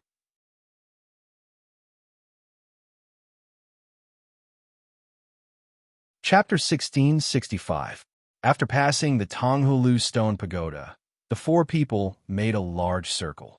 Along the way, they saw 30 to 40 stone pagodas, but they still didn't find anything. Beside a stream, there was a lush forest. The Red Cloud sect had specially placed some simple stone tables and chairs here for those who climbed up the mountain to rest. The group rested here for the time being. There were more than a few people under the tree beside the stream. But when cultivators went out, most of them were cautious and stayed far away from each other. They lowered their voices and conversed with their companions, so the environment wasn't too noisy. Yang Fanzhan took out the immortal fruits he had bought on the ferry. He washed them in the stream and placed them on the stone table. "Your Excellency Qin Yu, madam, please have some fruits to quench your thirst. I feel very sorry for making you two suffer like this." Qin Yu smiled. "Sir Yang is too polite. Since this is a transaction, this is what I should do." Katja, beside him, little Meaty casually picked up a fruit and took a bite. She looked at Yang Fanzhan and then at Qin Yu and couldn't help but reveal a look of disdain. "Look, in terms of eyesight and manners, you are far inferior." Qin Yu was left scratching his head. Yang Fanzhan coughed. "I just saw a stone pagoda downstream from here. It's very close. You two can rest here for the time being. I will go take a look." He cupped his hands together and left. Old exalted Jin Shin hurriedly followed.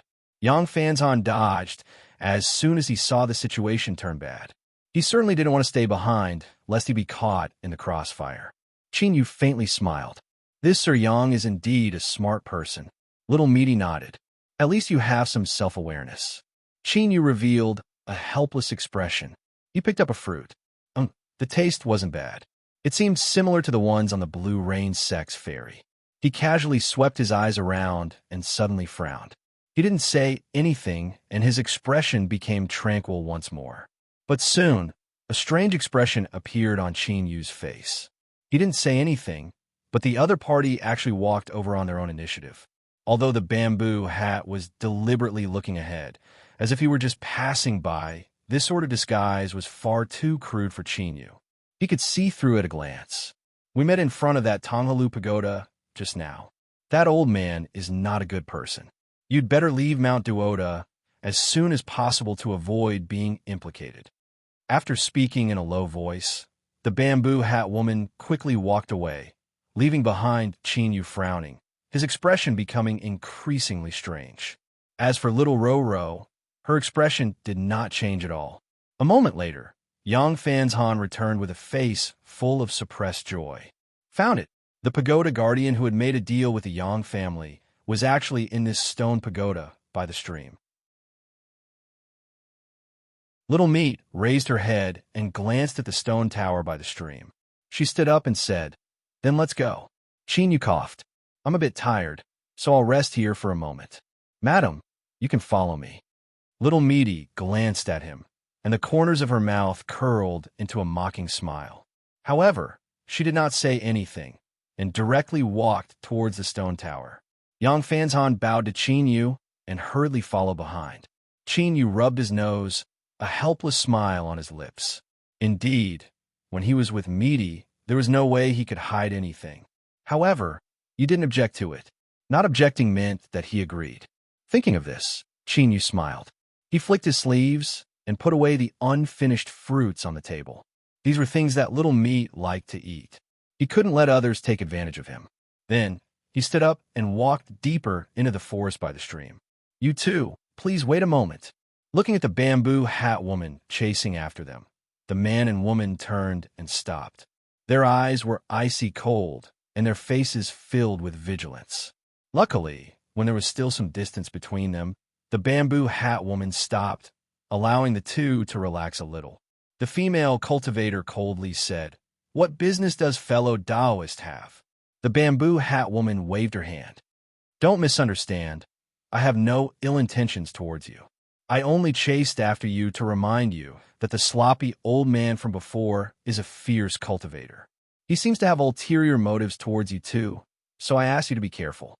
If possible, it would be best if you send a message to your sect master or family elders to come to Dupta Mountain to pick you up so that no accidents occur."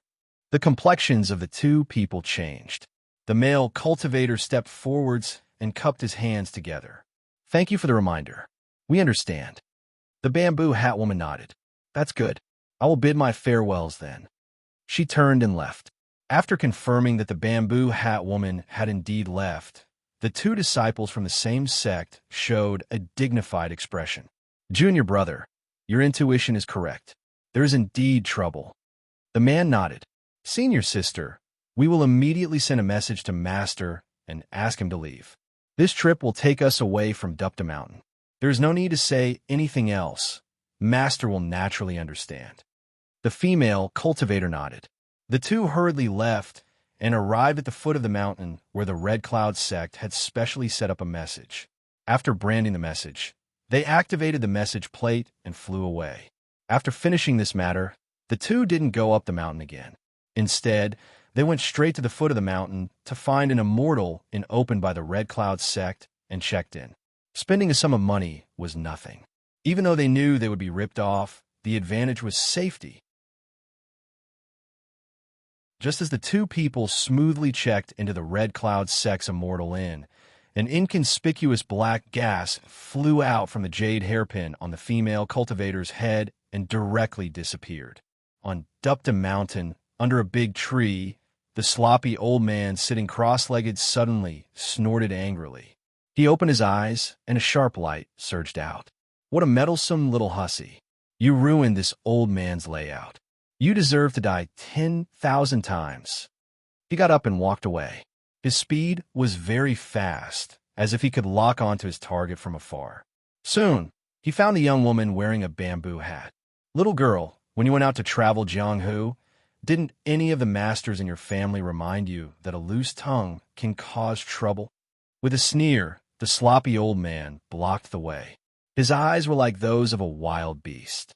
The bamboo hat woman was obviously startled. She took 2 steps back and said in a slightly panicked tone, "What are you talking about? I don't understand a word. But I warn you, this is the Red Cloud sect's territory. No one can mess around here. Otherwise, they won't just stand by and watch." The sloppy old man grinned. This old man can't afford to provoke the Red Cloud sect. "But I want to see how little girl like you can let them know." The voice stopped abruptly.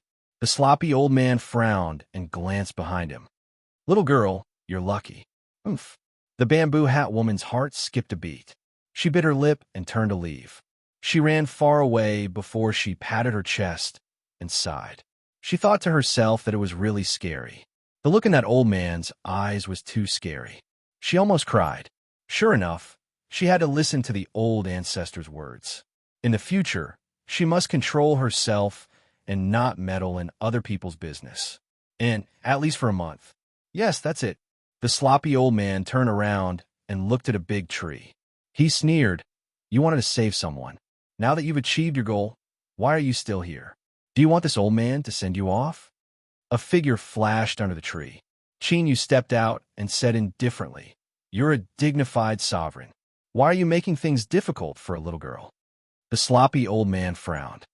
"You can see through this old man's depth, but you still dare to stay here. It seems that this early-stage sovereign realm isn't ordinary. Or do you think that early-stage sovereign realm is enough on this Duo Ta Mountain? Do you think this old man won't dare to act rashly?" Chinyu lifted a hand and pointed a finger forward. With a light popping sound, a mass of black gas appeared and was smashed to pieces. "It seems that you don't want to be merciful." He took a step forward. The sloppy old man's face changed dramatically. His eyes widened in shock. Emperor Realm. Without any hesitation, he took a step forward and soared into the sky. He didn't care if this would anger the Red Cloud sect. As for kneeling and begging for mercy, the fact that he dared to make a move against an Emperor Realm cultivator meant that he was destined to die. The old man didn't have the slightest bit of hope in his heart, even if the Emperor Realm expert in front of him looked different. But soon, the sloppy old man's face was filled with despair. It was as if he had sunk into a swamp. He couldn't move at all. Endless terrifying pressure swept towards him from all directions, suppressing him like a fish on a chopping board. "Lord, spare me." A muffled sound rang in the middle of the sloppy old man's sentence.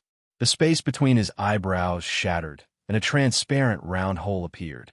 The light in his eyes dimmed, and the expression on his face became more and more terrified and desperate. Following that, the sloppy old man's soul shattered as well. A sovereign realm expert died on the spot, just like that. Chinyu raised his hand and grasped the air. 2 storage treasures fell into his hand. With a flick of his sleeve, the old man's body turned into dust. He looked up and saw a figure above him. The anger on his face froze, and his expression was particularly interesting. When he saw Chinyu looking at him, his body trembled. He quickly landed on the ground and bowed respectfully. "Chief Elder of the Red Cloud Sect, Zhang Yuanji, greets you, Lord." That's right, the Red Cloud Sect had an iron law. In order to ensure the safety of Mount Duo Ta, any cultivator who ascended the mountain was not allowed to fight. Otherwise, it would be regarded as the greatest provocation to the Red Cloud Sect and would be severely punished. But this matter also depended on who it was. The person in front of him. Unless Zhang Yuanji was crazy and wanted to bring disaster to the Red Cloud Sect, he wouldn't enforce the law impartially. He wasn't a fool. He could create a small world with a single thought and become the master of the heavens. He could suppress a sovereign realm expert to the point where they couldn't resist and instantly kill them. Emperor Realm. This was the heaven-defying means of an Emperor Realm Master. Such a person ascending Mount Duo Ta was giving the Red Cloud Sect a lot of face. Forget about killing a few people. even if he trampled half of Mount Duotah with 1 foot. So what? Even if the sect leader came, he would give a thumbs up and praise the Emperor Realm Master for trampling on Mount Duotah. Chenyu didn't know that the Red Cloud sect elder in front of him regarded him as an Emperor Realm Master, but he could guess the general meaning. As the saying goes, the less trouble, the better. I didn't say anything. What you think is your own problem. Today, because of an old friend, I took action on Mount Duotah. I have no intention of targeting the Red Cloud sect. This sentence was like drinking a bowl of cold mung bean soup in the hottest days of summer. Zhang Yuanji felt refreshed from head to toe. He heaved a sigh of relief. That's right. What he was most afraid of was that the Emperor Realm Master had a problem with the Red Cloud sect and would find an excuse to attack them. What could he do? The worst-case scenario didn't happen. Moreover, from his tone, the Emperor Realm Master in front of him was easy to talk to. Zhang Yuanji spoke respectfully. May I know if Lord's matter has been resolved? If not, the Red Cloud sect is willing to listen to your orders. Chenyu said, everything is fine now. You may leave. Don't reveal a word about my whereabouts. Rest assured, Lord. Chenyu turned and left, dispelling the small world. His steps were neither fast nor slow, and he walked far away. When he was sure that the chief elder hadn't probed him, he let out a breath, his face pale. Killing a sovereign realm master in an instant might seem impressive, but in reality, he had consumed a lot of energy. But the effect was not bad. The dignified chief elder of the Central Wasteland Divine Prefecture, a peak sovereign realm master, shivered in fear. This feeling was exhilarating. Behind him, Zhang Yuanji wiped the cold sweat from his forehead as he watched the Emperor Realm Master leave. After some hesitation, he decided to keep this matter to himself.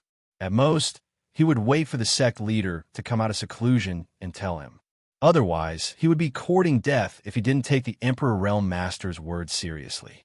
Zhang Yuanji took a deep breath and slowly exhaled. He felt that he and the entire Red Cloud sect had survived a great calamity. The so-called Peak Sovereign Realm seemed to be only a step away from the Emperor Realm, but this step was like the difference between heaven and earth. The Peak Sovereign Realm was divided into 3 levels: heaven, earth, and man. Only by transforming into the heavens, gathering spirit energy into the earth, and cultivating oneself into a man could one touch the threshold of the celestial being realm and then have a chance to step into the Emperor Realm. But it was only a sliver of a chance. In the Central Wasteland Divine Prefecture, saints were still considered powerful figures, but they had far more sovereigns than the other desolate regions. Peak sovereigns took a considerable amount of time to reach the sovereign realm because of the large number of realms they had. But Emperor Realm? That's right, they had more Emperor Realm Masters than the other desolate regions combined. But compared to the vastness of the Central Wasteland Divine Prefecture, Emperor Realm Masters were few and far between. It wouldn't be an exaggeration to say that they were as rare as phoenix feathers, unicorn horns, and dragon's head and tail were nowhere to be seen. Today's Sovereign Realm Master was the only one Zhang Yuanji had ever seen in his life. After his initial shock, he felt a trace of regret. If he could spread the news that an Emperor Realm Master had come to Mount Duda today, not only would the Red Cloud sect's wealth increase, but they would also be able to pull off a frightening tiger's skin. The sect master wouldn't have to worry about eating and sleeping every day just because the sect was wealthy. He was afraid that one day he would be killed and eaten. Qin Yu's expression returned to normal when he returned to the riverside, at least on the surface. After arranging the fruits, he sat down on a stone chair and let out a light breath. If the bamboo hat female cultivator hadn't come here and specifically warned him, he wouldn't have done anything even if he had sensed something was wrong. Therefore, although the peck and drink seemed predestined, there was karma involved. Closing his eyes, Qin Yu calmed his mind and unknowingly fell into a deep sleep. Swoosh! The meaty figure appeared next to Qin Yu. She looked down and couldn't help but raise her eyebrows. It seemed that things were a bit out of her expectations. She raised her head and looked at a certain spot on Mount Duta. After thinking for a moment, she said indifferently, "Consider yourself lucky." Then, She turned around and sat down next to Chinyu. Yang Fanzhan and Jin Shun appeared not far away. For some reason, their hearts trembled when they saw the scene in front of them, and they stopped in their tracks. After a moment's hesitation, the two of them walked to another part of the riverside. The other cultivators who had been sitting at the surrounding stone tables all looked at each other, then at each other, and then at the man and woman sitting at the stone table. They seemed to be frightened, and they hurriedly got up and left.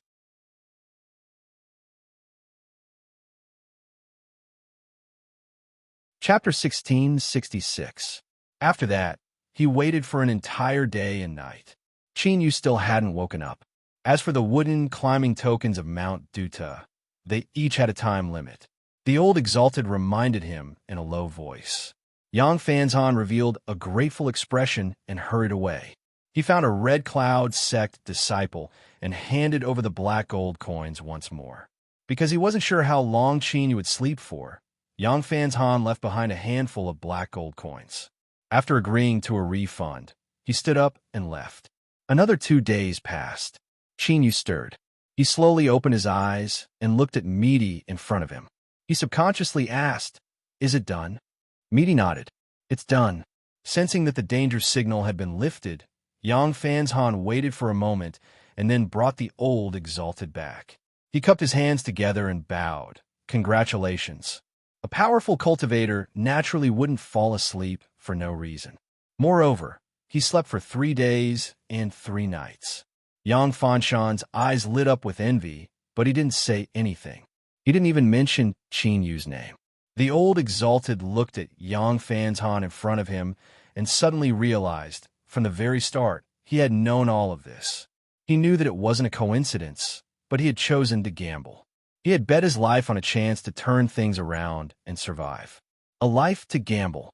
It turned out that he had underestimated this young master of the Yang family. The old exalted couldn't help but reveal a complex expression. Chin had figured out why he had fallen asleep for 3 days. However, he couldn't sense anything different about himself. Well, at most, his connection with the great heaven and earth net seemed to have become much clearer.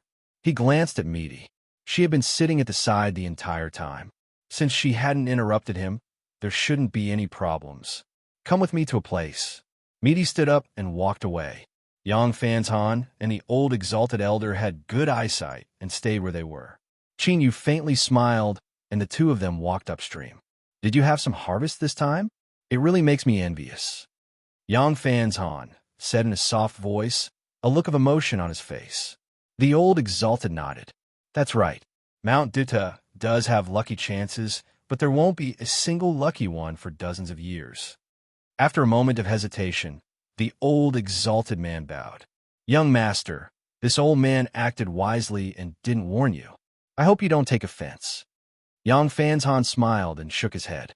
"It's only human nature. Old exalted, there's no need to worry about it. Moreover, you have given me many reminders along the way. I will always remember them. Perhaps there were times when the experienced Jianghu people were not sharp, but they still had a good eye for people. He might not be able to see through everything, but it wasn't difficult for him to tell if a person was sincere or not when facing them face to face." Thus, the old exalted Jin Shun revealed an emotional expression. He cupped his hands together, and his recognition of Yang Fanzhan increased. This time, as long as he survived this disaster, he would definitely have a place in the Yang family in the future. Perhaps he could really make a comeback, inherit the will of the old master, and become the new head of the Yang family. Following the stream, Little Meat led the way and Chinyu followed behind. The two of them didn't speak, but the atmosphere wasn't heavy. As the saying goes, being silent and deep is congealing. This is because the relationship between them is not close enough. Along the way, they passed by some stone pagodas. Little Meat didn't stop at all until they arrived at the source of the stream. There was a low and lonely stone pagoda in the middle of a field of rubble, and beneath the rubble was a crack in the earth. Spring water gushed out, flowing downwards until it became a stream. Little Meat stopped. She pointed a finger. "Chinyu, bow to this pagoda. Cupping your hands together is enough." It won't be able to withstand it if it's too big. Chinyu had a thoughtful look on his face. He stepped forwards and cupped his hands together. His actions were respectful. Little Meat frowned but didn't say anything. In fact, in her opinion, this bow was far too heavy. She turned and walked down the mountain. She didn't explain anything to Chinyu, as if she had come all this way just to have him bow to her. Chinyu stood up. He glanced at the unknown stone pagoda in the middle of the rubble and then followed Little Meat down the mountain. After a moment of silence, Little Meat suddenly said, "Chinyu, do you really believe in me now? I told you not to ask, but you really managed to endure it." Chinyu smiled. "We've been friends through life and death together. If even you don't dare to believe in me, then my life would be too tiring." Little Meat curled her lips. "That's because you lack experience and don't know the true dangers of the world. To use self-harm to trick you, it must be extremely simple." Chinyu shook his head. "That's not necessarily true." He lifted a hand and pointed to his own eyes. "I think that my eyes are quite accurate when looking at people." This could be considered a very subtle flattery. Little Meat's lips curved up before she composed herself. After several more breaths of silence, she slowly said, "The reason I helped Yang Fan's Han is because this is one of the contents of my deal with Suzhou. In the Jade Gate Pass, the sword cultivator Wei Han is a good chess piece. That night I gave him a sword. Although it restricted his future, it is indeed very suitable for his aptitude. In the future, when he completely controls it, it will probably be useful. Baiji, the reason I had her go to Infinite Temple is because that old Taoist line of swordsmanship is nearly tailor-made for her. If she succeeds in her cultivation, not only can she repair her hidden injuries, but she can also take another step forward. As for what her future achievements are, that will depend on her own good fortune." A bit of warmth appeared in Chinyu's eyes. He looked at her back and said, "You don't need to explain these things to me." After a brief silence, Little Meat asked, "Really?" Chinyu coughed and rubbed his nose. "Of course, if you want to, you could tell me about it in the future. Perhaps I can even help you with some references. For instance, I can see that Chinyu's name isn't too bad." Little Meat turned and glanced at Chinyu. "That name is of course excellent. It cuts off at least 30% of his escape routes. But the reason I'm telling you this is not because I want you to have a better impression of me or because I need you to help me fill in the gaps. This is because I'm very experienced in doing these things, and I'm also very skilled at them. I am more skilled than 100 Chinyus added together." She was clearly blowing her own trumpet, but for some reason, when she said it, it inexplicably sounded believable.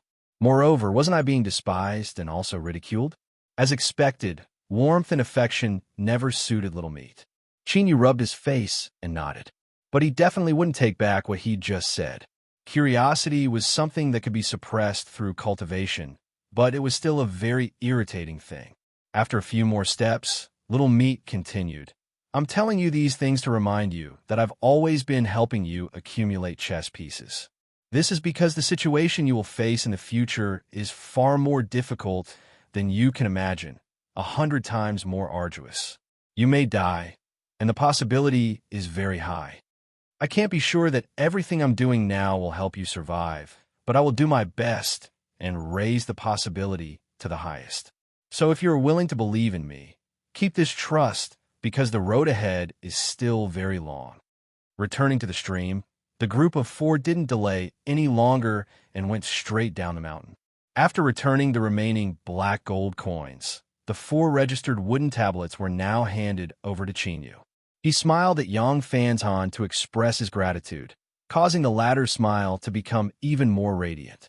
If Chinyu hadn't stopped him, he would have turned around to find a Red Cloud sect disciple and buy a pile of tablets for him. A moment later, the Red Cloud sect's chief elder, Li Yuanji, who'd purposely withdrawn his senses and didn't dare to probe the Emperor Realm Master, appeared out of thin air at the mountain gate. The disciples guarding the mountain hurriedly bowed. "Greetings, Chief Elder." Li Yuanji waved his hand and let them go about their own business. His eyes sneaked a few glances at the 4 figures that were already far away, and he let out a long sigh from the bottom of his heart. Although he'd felt a bit regretful that day, his heart had been on edge when he discovered that Qin Yu and the others had stayed on the mountain all this time. Especially since the sect master was in closed-door cultivation, and he didn't even have someone to share his burden with. It was incomparably torturous. An Emperor realm master and his wife. Although he didn't know what realm they were at, Li Yuanji couldn't help but sneak a peek 2 days ago and almost went blind on the spot. Fortunately, no accidents had happened. Otherwise, he would have had no choice but to commit suicide as an apology and kowtow to the ancestors. If these two were to cause any trouble, even if it was just a quarrel, they could raise the entire Mount Duoda to the ground. How could he not be afraid? It's good that they're gone. I can't take advantage of them, but at least I don't have to be afraid. It was at this time that the Red Cloud sect's chief elder, who had overseen Mount Duoda for many years and knew this place like the back of his hand, suddenly turned around and looked at the mountain peak. He didn't discover anything, but he could vaguely feel that something was different. In a place where Li Yuanji's eyes couldn't reach, the stone pagoda in the middle of the pebbles where the stream originated was glowing with a precious light. A figure rose from the stone pagoda. His face was so blurry that he couldn't see it clearly, but a refreshing aura emanated from his body. His eyes were filled with gratitude as he bowed in the direction the four had left in, as if returning Qin Yu's previous bow, because Little Meat was right. He really couldn't bear it. At the foot of the mountain, Qin Yu, who was about to enter the dock, suddenly sensed something and turned around to see the figure of a scholar. The reason why he said he was a scholar was because he could see the strong scholarly aura around him at a glance. He seemed like a gentleman. This person smiled warmly and bowed from afar before vanishing from sight. Qin Yu blinked and turned to look at Little Meat. She expressionlessly said, "At least he understands etiquette and didn't dare to accept your bow. Otherwise, today's good fortune will be a disaster in the future." He didn't understand what she was saying, but there was one thing he was sure of. This wasn't an illusion. Qin Yu thought for a moment and then faintly smiled, not saying anything else. Mount Duoda was a famous tourist destination, and there were many ferries coming and going. The old exalted elder didn't need to expend much effort to find a ferry that would depart tomorrow. There wasn't a need to make a detour. They just happened to pass by a small city that bordered Jade Gate Pass in the Langya region. They would stop there for a day to rest and reorganize. It wasn't that the various ferries didn't want to bring their guests to enjoy the scenery of Jade Gate Pass and the 3 mountains and 6 rivers, and also to see the majestic border pass. But it was because the Great Qin Empire had strict orders that ferries were not allowed to enter the borders of the 4 realms. This was to guard against those who wanted to use the loopholes of the ferries to find a chance to destroy the border pass. For tens of thousands of years, the central wasteland divine continent had been ruled by the Qin family. But that didn't mean that there weren't any enemies within the territories they ruled. For instance, the monster race that was outwardly submissive but inwardly unconvinced. There were also the ancient remnant races that were becoming increasingly rare but had never truly disappeared. Yang Fan's Han went to buy a ticket. When he returned, he had an apologetic look on his face. There were far too many people on Mount Duoda, and they were in a rush, so this was the only ferry they could choose from. As for the top floor of the ship, it had already been reserved. Even if they increased the price this time, it wouldn't be of much use. Qin Yu smiled, indicating that it didn't matter. It was only a few days. They could endure it for a bit.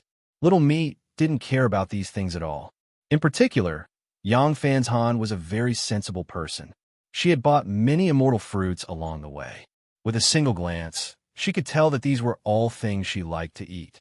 Little Meat couldn't help but consider whether or not she should use her official position for private gain and keep Yang Fan's Han by her side. That way, she would definitely have a comfortable life in the future. By now, Qin Yu had a considerable understanding of Little Meat. He glanced at her complexion and could roughly guess what she was thinking. He glanced at the smiling Yang Fan's Han from the corner of his eye. He thought to himself, "You brat, you had best not be so considerate anymore. Otherwise, if you couldn't even cry in the future, you would just be asking for it." If Yang Fan's Han were to know that his attempt to curry favor with Little Meat had nearly reduced him to a servant boy that was ordered around in the future, he would definitely break out in a cold sweat. He would lift his hand and slap himself 17 or 18 times across the face. Luckily, Little Meat hadn't forgotten about the important matters at hand. Yang Fanzhan had already been reserved. Unless she was willing to toss him around a bit more, he wasn't someone she could forcibly occupy. She could only suppress this thought with a bit of regret. The next day, the group of four smoothly boarded the ferry and departed.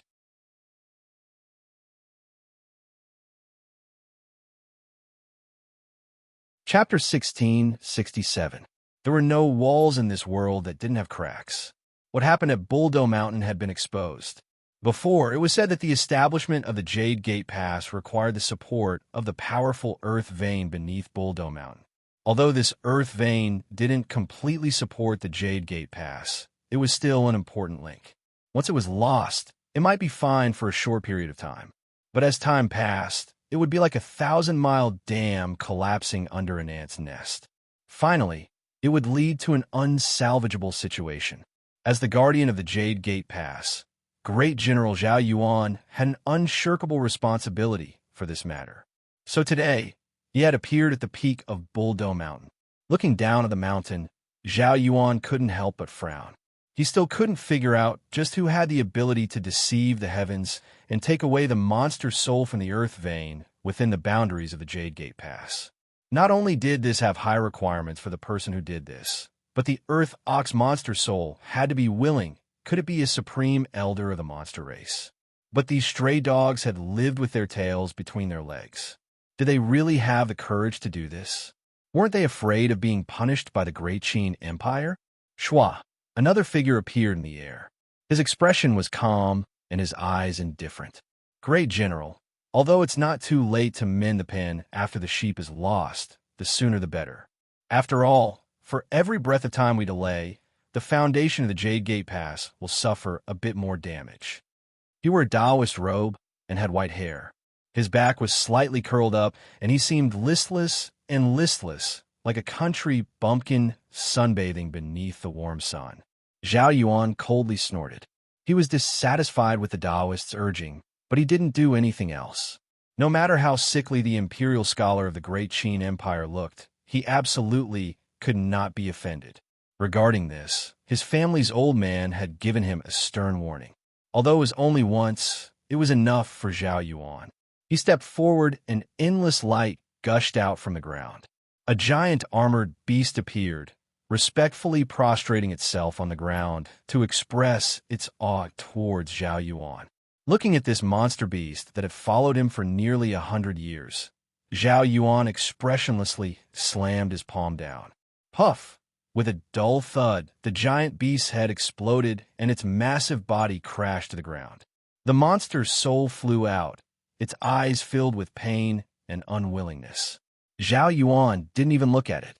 He grabbed the monster soul and smashed it into the ground, forcefully sending it into the earth vein beneath Bulldo Mountain. The behemoth's corpse quickly melted and was absorbed by the earth. All that was left behind was the scarred armor that covered its body. With a flick of his sleeve, Zhao Yuan kept the armor and said, "Is the imperial advisor satisfied?"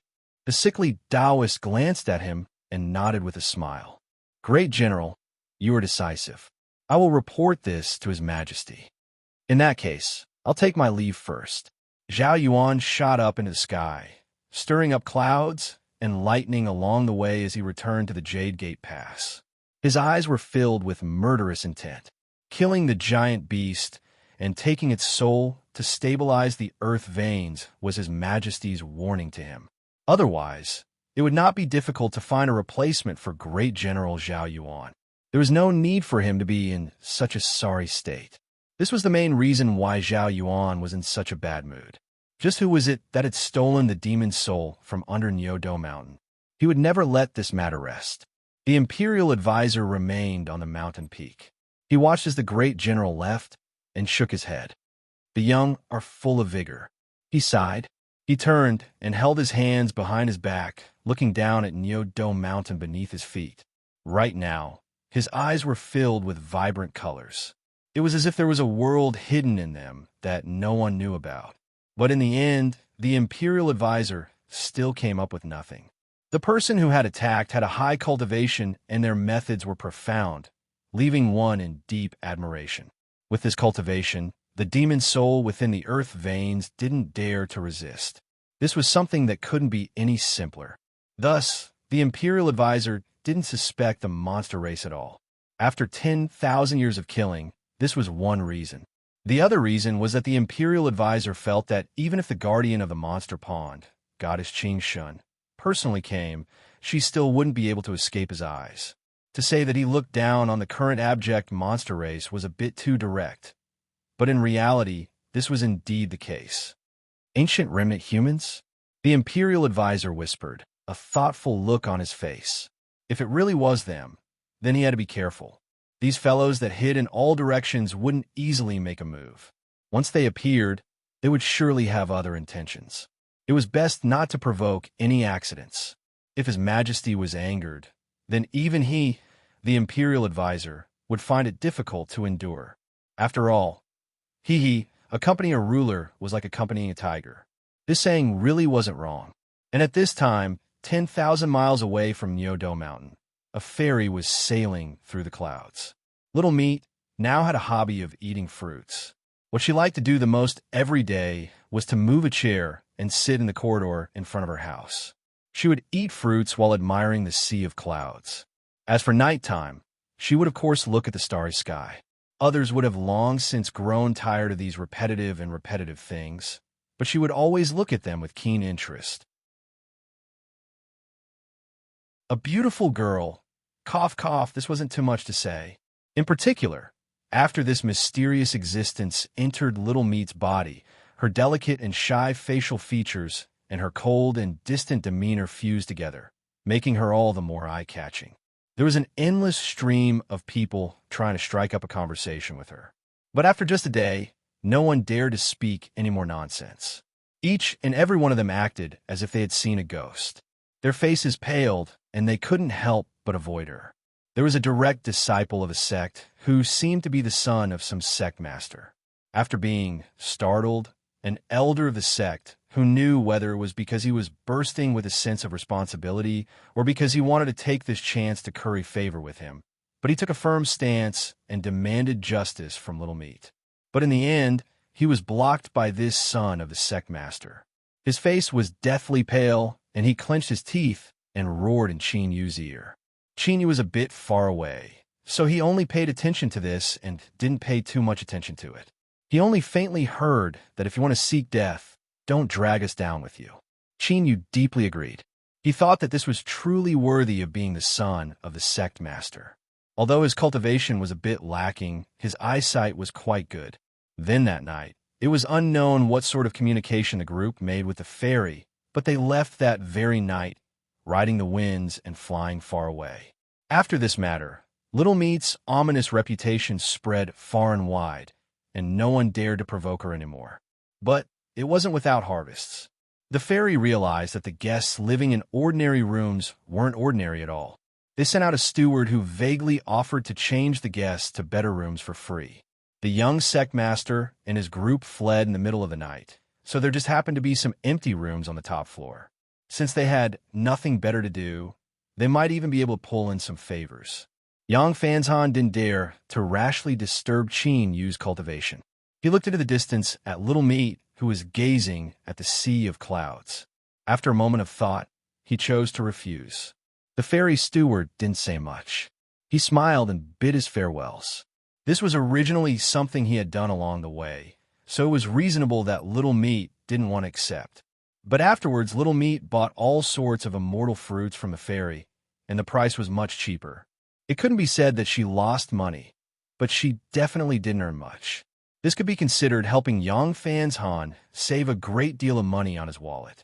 The old exalted cautiously reminded him that the fairy was only doing this to express their apology. After all, the madam had been harassed in their territory, and if they were to blindly refuse, it would instead cause the fairy to feel uneasy. It was better to pretend they didn't know anything. Yang Fanzhan deeply agreed with this and expressed his thanks to the old exalted. For the next several days, The journey was smooth. The ferry arrived at a small place called Sheephorn City at the border of Jade Gate Pass. The reason they stopped here was because this place was deep underground.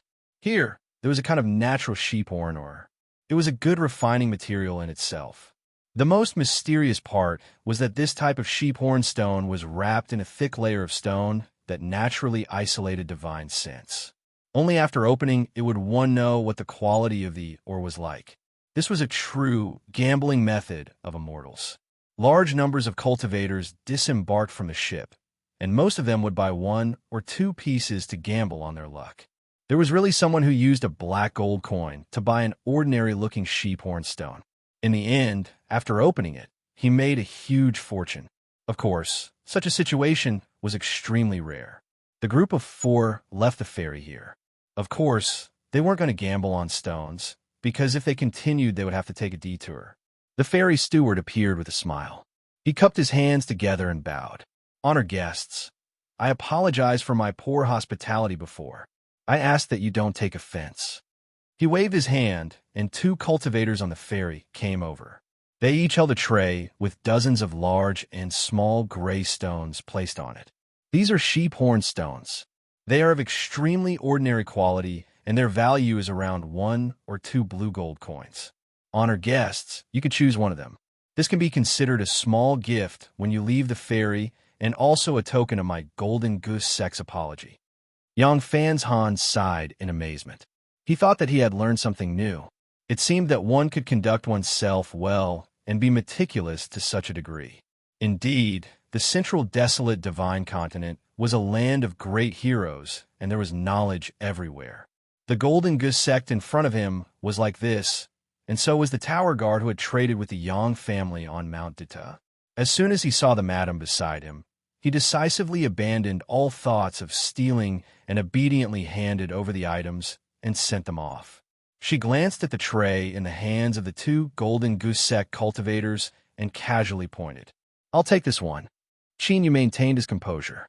He stepped forward and took one for her. He also took one from the side and cupped his hands together in thanks. Seeing them take the sheephorn stones, Yang Fan's Han and old exalted Jin Shun naturally didn't have any objections. Moreover, to be honest, the feeling of being carefully treated by a central desolate sect was quite good. Now, many cultivators that chose to disembark at the pier looked at the 4 people and subconsciously revealed dignified expressions. Qin Yu handed the sheephorn stone to Little Meat. She twirled it between her fingers, looked down at the ferry, and then turned to leave. The steward watched them leave. Then, he returned to the ferry. On this voyage, there was a top-floor room that wasn't open to the public. He knocked on the door. After obtaining permission, he respectfully pushed open the door and entered. "Elder, according to your orders, they have already been sent away." "I understand." Golden Goose Sect Elder Li Yuange slowly said, his eyebrows furrowed together. The steward hesitated for a moment. "Elder, those 4 guests, he really couldn't understand. With the status of the Golden Goose Sect, even the region lord of the Langya region had to give them sufficient respect. Why would they treat 4 people of unknown origins with such care? When they were on the ferry, it could be said that they were pushing the boat along with the current. But today, when they left the ferry, they took the initiative to deliver the sheephorn stones. Although they really weren't worth much, this attitude damaged the prestige of the Golden Goose Sect." Li Yuangue shook his head. "The reason I am like this is because of that woman. I cannot see through her. I don't know what kind of person she is, but she's also heading towards Jade Gate Pass. Recently, Great General Zhao Yuan has gone crazy for some reason and stirred up a lot of trouble. There's no harm in being a bit more cautious." The steward thought for a moment and nodded. Elder's thoughts are thorough. After speaking a few more words, he bowed and drew back. The door closed. Li Yuangue turned and continued to look out the window. Subconsciously, he recalled the woman's final glance before she left, like a vast sea, unfathomably deep.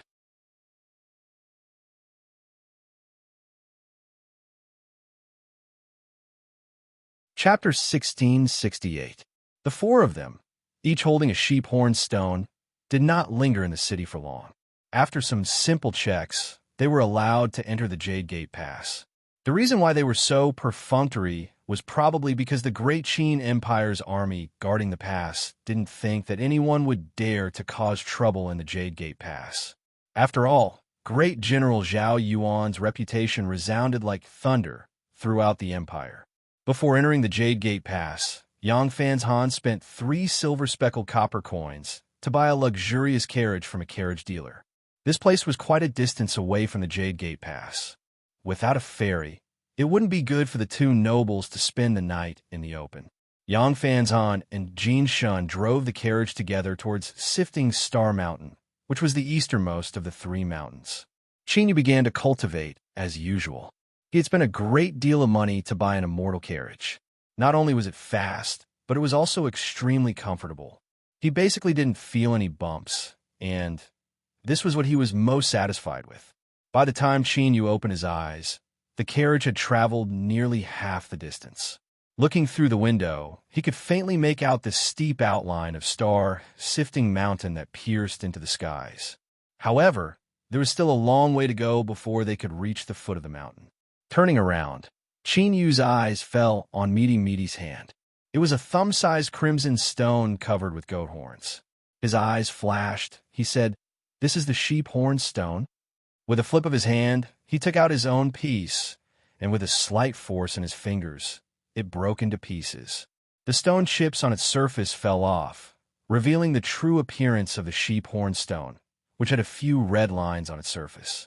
Even if one did not know how to appraise it, one could still see that the sheep horn stone in his hand was worlds apart from the one in Little Meat's hand. The corner of Little Meaty's mouth hooked up. "The piece in my hand is worth more than 10,000 pieces in your hand." Qin Yu sighed. "The golden gesect is quite generous." Midi sneered. "If they knew about this, I'm afraid their hearts, livers, spleens, lungs, and kidneys would all shrink together." Qin Yu rubbed his eyebrows.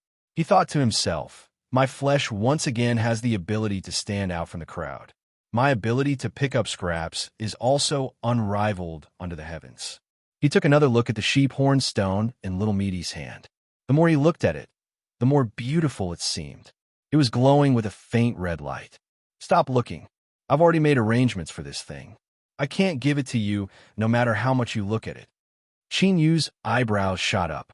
He could see that Ruru was also quite satisfied with this sheep horn stone. This could be seen from the minute expressions on her face and the way she fiddled with it. She actually wanted to give it to someone else. As if sensing his surprise, Little Meaty coldly snorted. She turned her hand and put away the sheep horn stone. Then, she glared at Qin Yu, her eyes filled with ill intent. Thus, he immediately understood this sheep horn stone was most likely related to the accumulation of chess pieces that Little Meaty had mentioned before. In other words, in the end, it was for his sake that he gave away the sheep horn stone. Meaty's cold snort of dissatisfaction and her grave and stern gaze were all explained. Qin Yu coughed. "The dead are like men. The dead are like men. Cultivate. Call me when we reach the place." He closed his eyes and left. Across from him, Little Meaty clenched her teeth. She raised her hand, then lowered it again. She thought to herself, "I'll remember this for now. When I have the chance in the future, I'll deal with them all together." When she was at the Jade Gate Pass, she had faintly sensed something. After she obtained this peak sheep horn stone, she was basically certain. Since this person had deliberately revealed a trace of his aura, she certainly wouldn't miss it. But there was one thing that Qin Yu was wrong about. The chess pieces this time weren't easy to accumulate. At most, they could be considered cooperating with each other. Little Meaty narrowed her eyes. Those that had the qualifications to cooperate with her definitely weren't ordinary people. She licked the corners of her lips. Her eyes subconsciously revealed a reminiscence and reminiscence. That taste, it was really quite good. They arrived at Star-Sifting Mountain. They had galloped all the way here. Even though the horses driving the carriage were endlessly talented, they had nearly reached their limit and had to stop to rest. Yang Fan's Han, whose face was covered in dust, knocked on the door respectfully and explained the situation to him. Worried that the 2 people in the carriage would be dissatisfied, he continued to say, "There is a city at the base of star-sifting mountain. After we enter and change horses, we can continue on our way." Chinyu looked at Little Meaty and smiled. "There's no need to be in such a hurry. We've been rushing all the way here, so let's rest here for the night." Yang Fanzhan certainly didn't have any objections to this. The carriage slowed down and entered the city. They found an inn to stay in. When he entered the inn, he discovered that business here was bleak, and there were very few people walking along the long street. His thoughts stirred. He calmly asked a few questions, and the servant leading the way immediately began to complain. Great General Zhao Yuan had recently flown into a thunderous rage.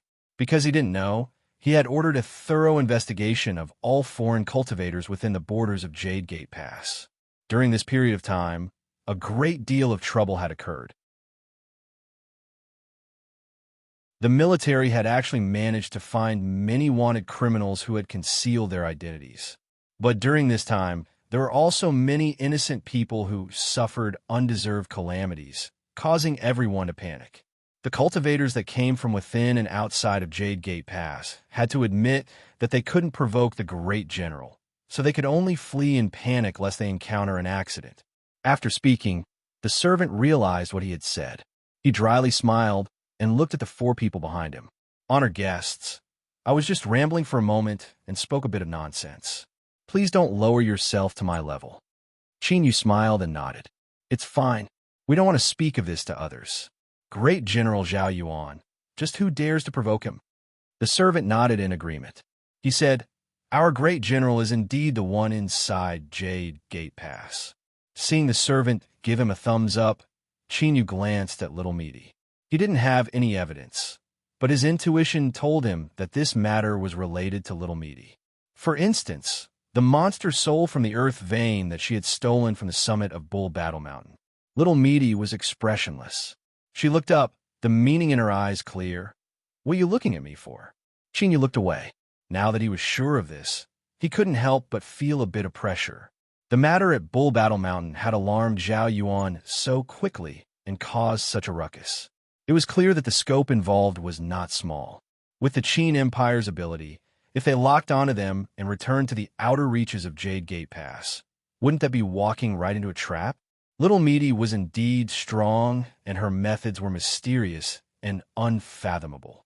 If it was said that she was hiding 800 different skills, Chinyu wouldn't doubt it. But no matter how strong she was only one person, so there was naturally a limit to her strength. For a single person to fight against an entire country, this was something that was impossible to accomplish, let alone the Qin Empire that ruled over the central desolate divine continent. Even the Western Desolate couldn't do this. Otherwise, why would Qin need to be so careful and cautious? However, looking at Little Meaty's current expressionless appearance, Chinyu's thoughts raced and he calmed down a little.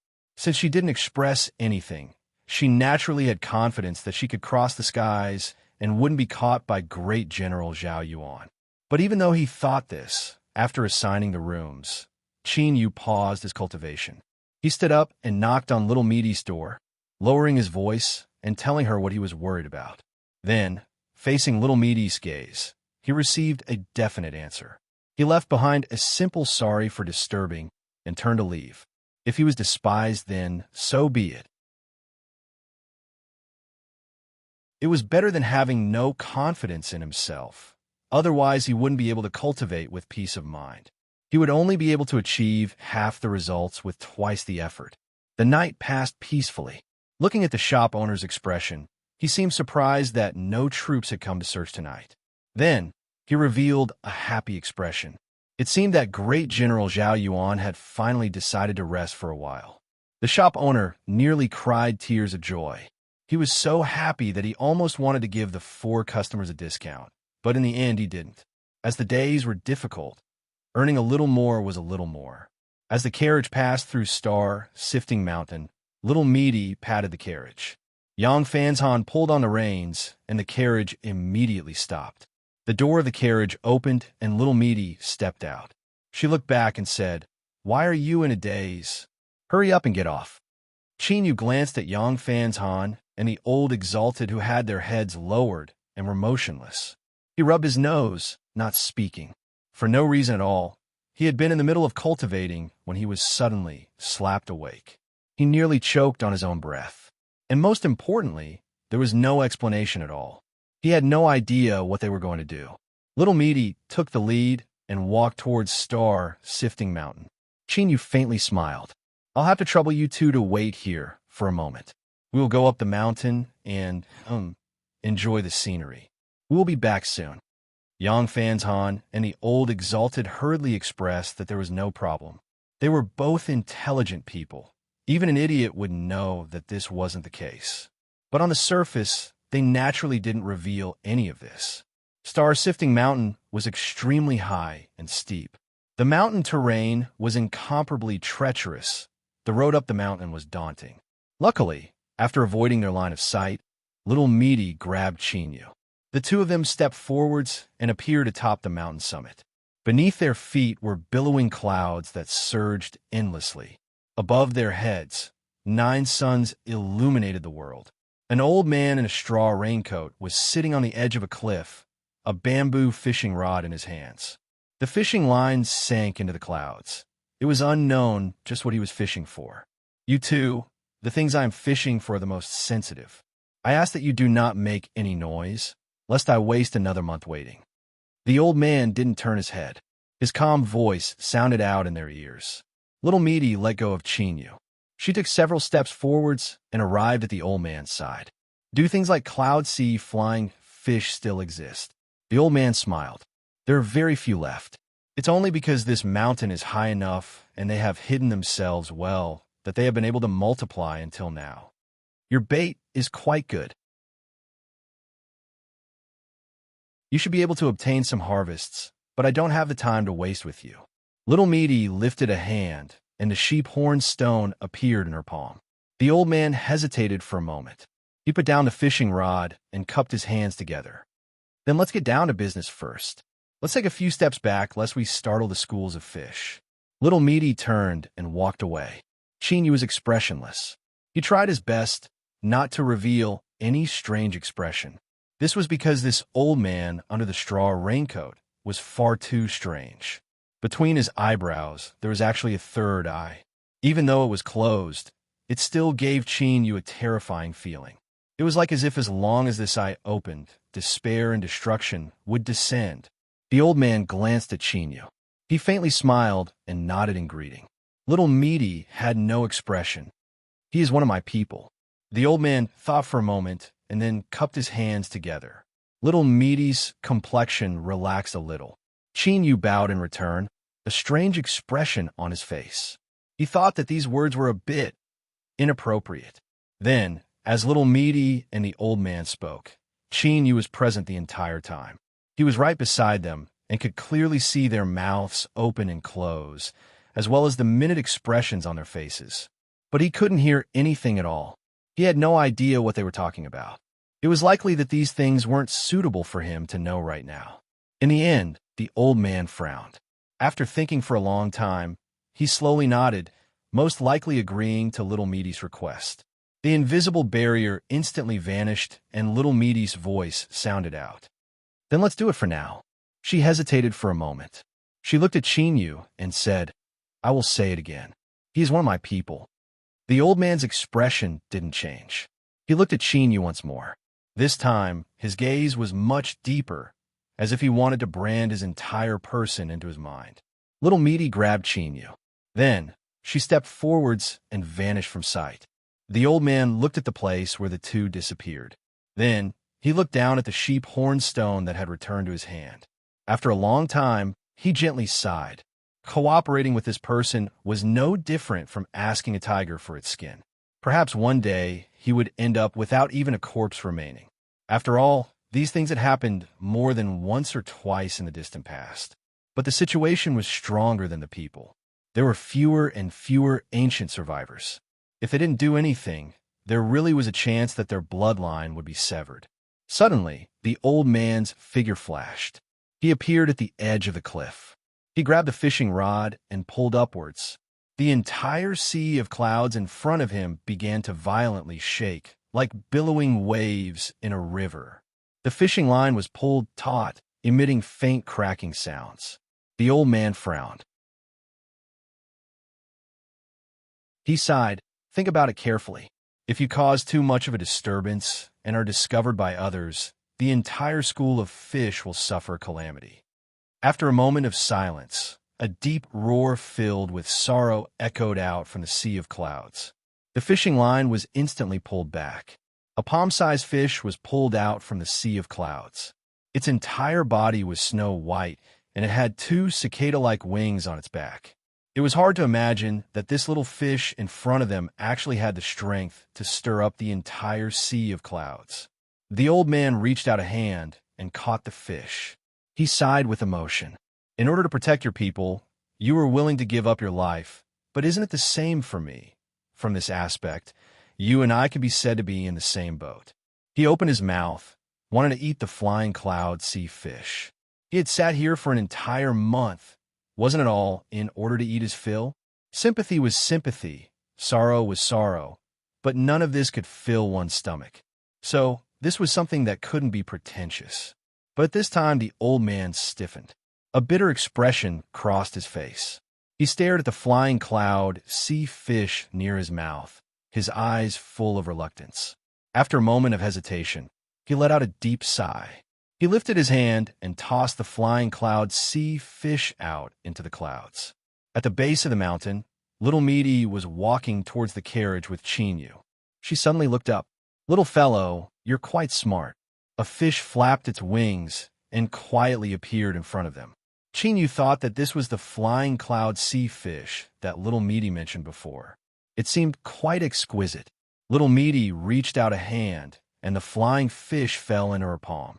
Its body rapidly faded away, turning into a water droplet pattern on her fair skin. She glanced at Chinyu and said, "Aren't you curious about what he said just now?" Chinyu nodded without hesitation. Little Meaty thought for a moment and then said, "The old man on the mountain is an ancient remnant."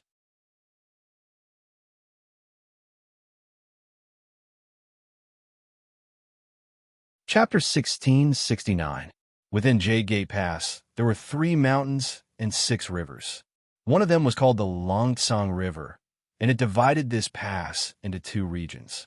Its position was between Sifting Star and Fighting Bull Mountain.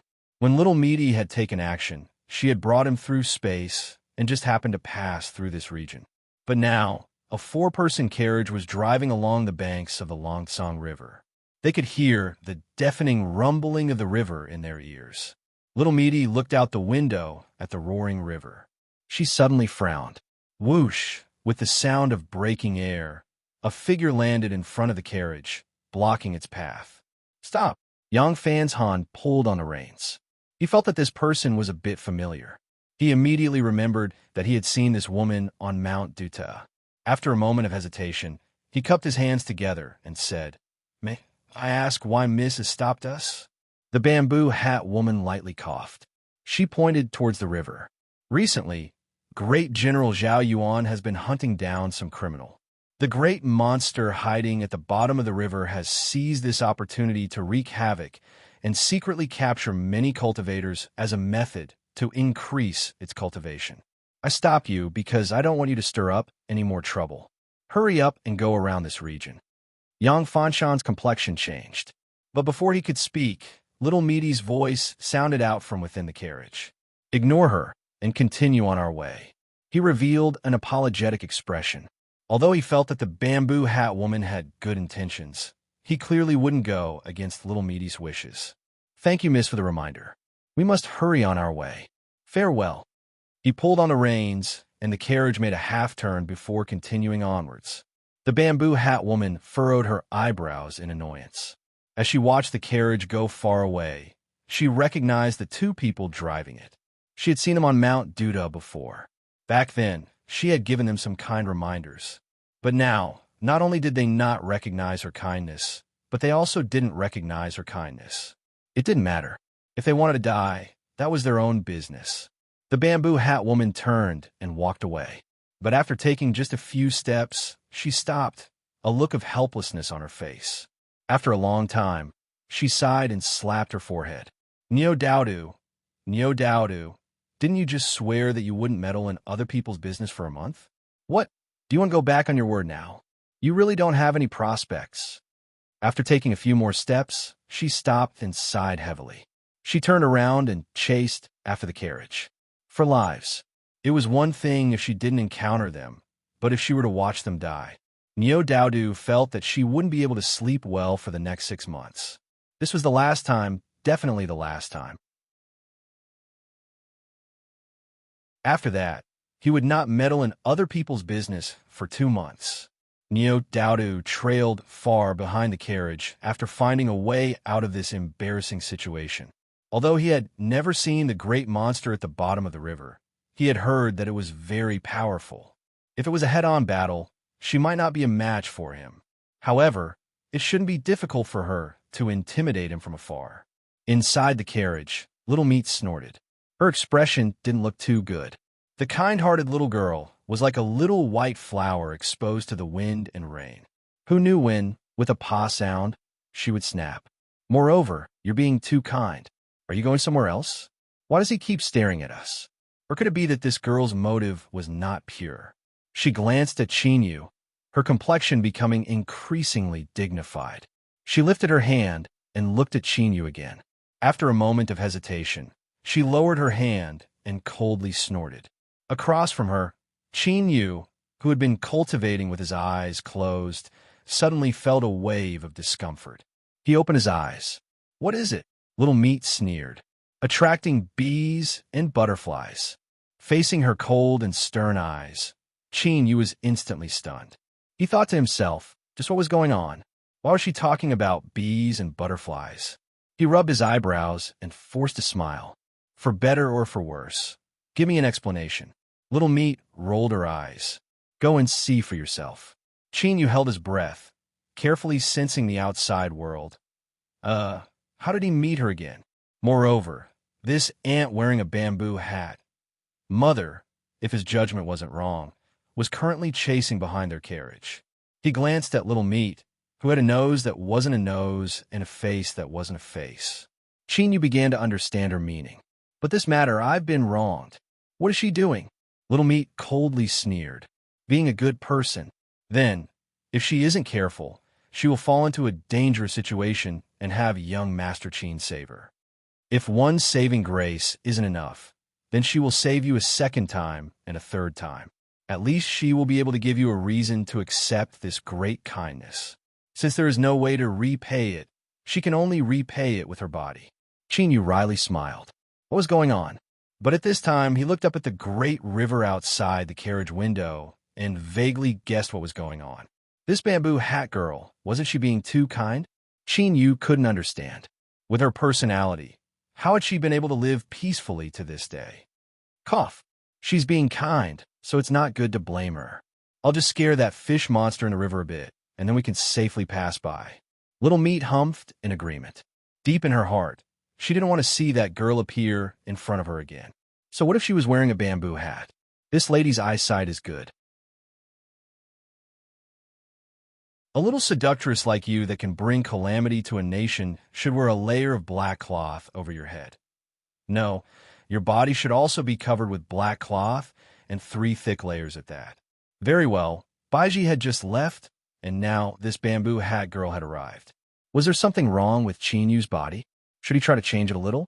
Little Meat rubbed her chin. Being stared at by her eyes, Chinyu felt his heart skip a beat. He coughed and turned around, flicking his fingers. Rumble, rumble, a great wave instantly rose up in the great river. Amidst the roaring of the surging river water, it wasn't obvious at all. But as this great wave rose up, a giant black shadow at the bottom of the river suddenly froze. Its eyes were fierce and filled with hesitation.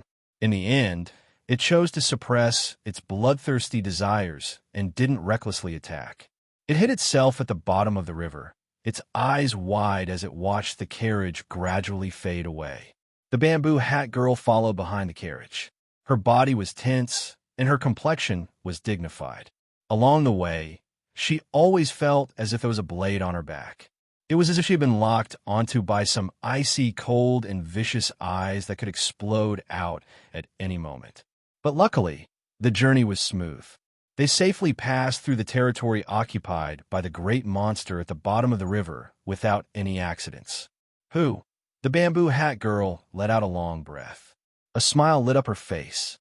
She thought that it must have been something that the old ancestor had given her that had frightened the great monster so much that it didn't dare to hurt anyone. She had saved another 4 lives. Thinking of this, the bamboo hat girl's smile became even brighter. As she looked at the distant carriage, she felt incomparably happy. It was so comfortable to be a good person. The bamboo hat girl turned and walked away. As the saying went, when things were done, one would brush away one's achievements and fame. Something like gratitude wasn't something that chivalrous people like her cared about. You can leave like this without knowing anything. Who told me to be such a beautiful young girl who does good deeds without asking for anything in return? The bamboo hat girl blushed a little. She looked around and then relaxed. Speaking such words was indeed a bit shameful. She had no idea how the old ancestor had trained to speak such words with such confidence and confidence. As she thought, in terms of cultivating the human heart, she was still far from being able to do so. Within the carriage, Qin Yu's lips twitched. Although the bamboo hat girl's voice was low, to him and Misty, since they were paying attention, it was no different from whispering in their ears. She really was a kind and interesting girl. Qin Yu glanced at the expressionless Misty across from him and faintly smiled.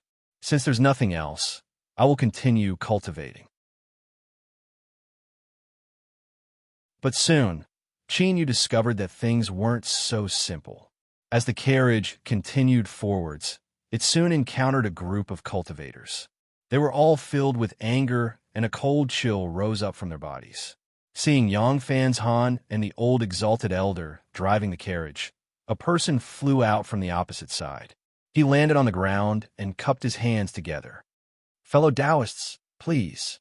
Yang Fan's Han cupped his hands together in return. "May I ask why you have stopped us?" This person wore blue robes and had a dignified expression. "Fellow Taoists, we came here today because we were summoned by Limitless Monastery's lesser Limitless Sage. We must go to the 1,000-faced Blue Corridor River and find that fish monster that slaughters cultivators. We must seek justice for our fellow Taoists that died in vain." His eyes shined, and his words were earnest. "Fellow Taoists, have you all been disturbed by the fish monster? That is because not too long ago, a family of 4 cultivators was abducted by the fish monster. It must have eaten its fill and was in the mood to hunt, thus allowing you all to escape calamity. Since we have met today, how about the 4 of you come with us to the Blue Corridor River? With Limitless Monastery's lesser, Limitless Sage standing guard, it will be more than enough to execute that great monster. If news of this spreads out in the future, it will be a great reputation." Yang Fanzan waited for a moment. The carriage was silent, and he revealed an apologetic expression. He cupped his hands together and said, "My apologies. We have important matters to attend to, so it is inconvenient for us to stay here any longer." The blue-robed cultivator furrowed his eyebrows. "Right now, because of Great General Zhao Yuan's perverse actions within Jade Gate Pass, we outside cultivators should sincerely cooperate with him. If you are so indifferent, if you encounter a calamity in the future, I fear others will just stand by and watch." The group of people on the other side all looked down, dissatisfied, and even trying to persuade him. Yang Fanshan's face flushed red. He firmly shook his head. "My apologies. That's enough. Those who walk different paths cannot make plans together. But this poor Taoist can see that the 2 of you and the people in the carriage are not locals of Jade Gate Pass. In the future, it is best to be a bit more careful lest you fall into Great General Zhao Yuan's hands. If that happens, even the heavens won't respond." In the crowd, an indifferent middle-aged Taoist holding a horsetail whisk slowly spoke up. The words "enlightened expert" were written all over his face. The blue-robed cultivator coldly snorted. He flicked his sleeves and left. The carriage passed by the group of people and continued onwards. Qin Yu thought for a moment. He asked, "Is he really a cultivator from Limitless Monastery?" If this was his style, then he didn't think Baiji should go. Misty shook her head. Qin Yu understood. So this was a fake. Looking at the prestige of Limitless Monastery, this so-called lesser, limitless sage's courage wasn't small.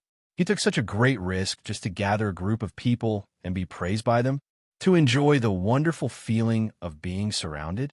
Even an idiot would know this wasn't true. There had to be some inside story behind this. But these weren't things he needed to consider. The carriage continued onwards. Moments later, Misty suddenly asked, "Young Master Qin, are you really not going to be a good person?" Qin didn't open his eyes. "I already saved her once on Mount Duh." Misty humphed twice.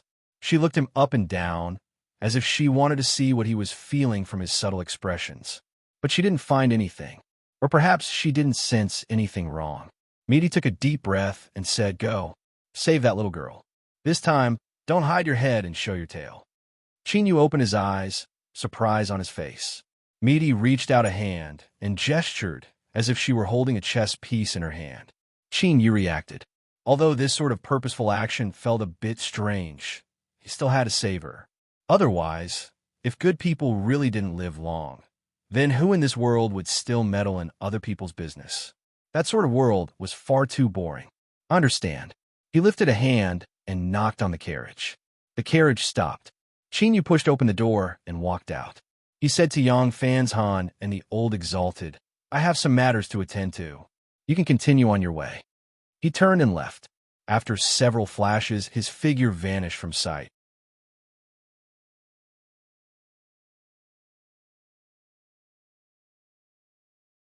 Chapter 1670.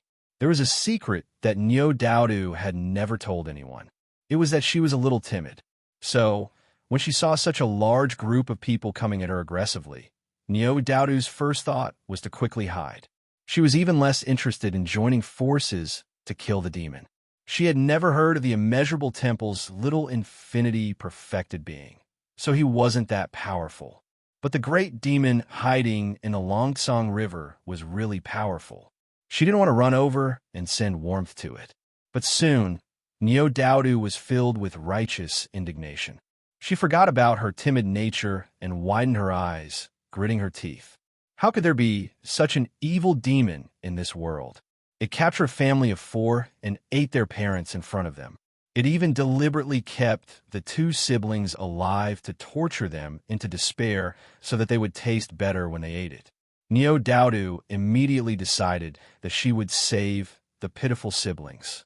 She couldn't let them die so miserably and helplessly in the mouth of the great demon. As for what she said before about not meddling in other people's business for 2 months, she had already thrown it to the side of the sky. I, Niu Daodu, will punish evil and promote good. I will be a beautiful warrior that warms the world and fights against all evil. Moreover, although my cultivation is a little weak, according to the old ancestor, it's not worth mentioning. So, when I fight, the best way is to use a treasure to smash the opponent. But this time, in order to avoid being found quickly, Niu Daodu deliberately didn't take the treasure pouch that the old ancestor gave her. Now, all she had on her were some small objects that were usually inconspicuous, but they should be of some use. Just now, she was frightened by the fish demon in the water. In the crowd, the little infinity perfected being glanced at the jade hairpin that Niu Daodu was holding tightly in her hand. His expression changed slightly, and then a trace of heat appeared in his eyes. Of course, it was just a flash. Before Niu Daodu could sense that something was wrong, she turned her head and saw this expert smiling and nodding. This time, with this young lady joining our team, our chances of success have increased by a bit. If everyone in the world is as chivalrous as you are, there is no need to worry about the injustice of the world. The green-robed cultivator nodded in admiration. That's right. He then frowned and revealed a look of disdain. Just like those people who drove the carriage past just now. They only know how to protect themselves. If everyone in the world was like that, how low would the world fall? How despicable. Niu Daodu asked a few questions and bit her lips. So they were such people. If she had known earlier, she wouldn't have helped them. The azure-robed cultivator observed her expression. "Miss, you know them?" Niu Daodu hesitated for a moment. She was too embarrassed to talk about her feat, I've met him twice before, but I'm not familiar with him at all. The green-robed cultivator reminded seriously. Since we have seen the true face of such a person, it is better to stay as far away from them as possible. Neodauda nodded listlessly. In the distance, with his back against a large tree, Qin Yu's lips twitched. He couldn't help but wonder just how this bamboo hat girl had managed to survive to this day with her level of skill. No matter how he looked at it, he didn't think he was a character that would last more than 3 episodes. Just now, that perfected being Lesser Wuji's eyeballs had almost poked into his face, and he hadn't even noticed it. His heart was also tired. Qin Yu rubbed between his eyebrows. He stood up and followed. Although he could directly take her away right now, and that perfected being Lesser Wuji wouldn't dare to say a single word. What he feared was that this bamboo hat girl wouldn't appreciate his kindness and would become increasingly disappointed in him. Then, she would stubbornly run off to her death. Whatever. Since he had already made this trip, he would delay for a bit longer. Once she saw the true faces of these people around her, he would save her life. From a utilitarian perspective, saving someone's life and warning them to prevent danger from occurring were on 2 completely different levels. At the same time, he would take this opportunity to teach this bamboo hat girl a lesson. He would let her know that it was fine to be a good person, but at the very least, she had to be a bit more careful.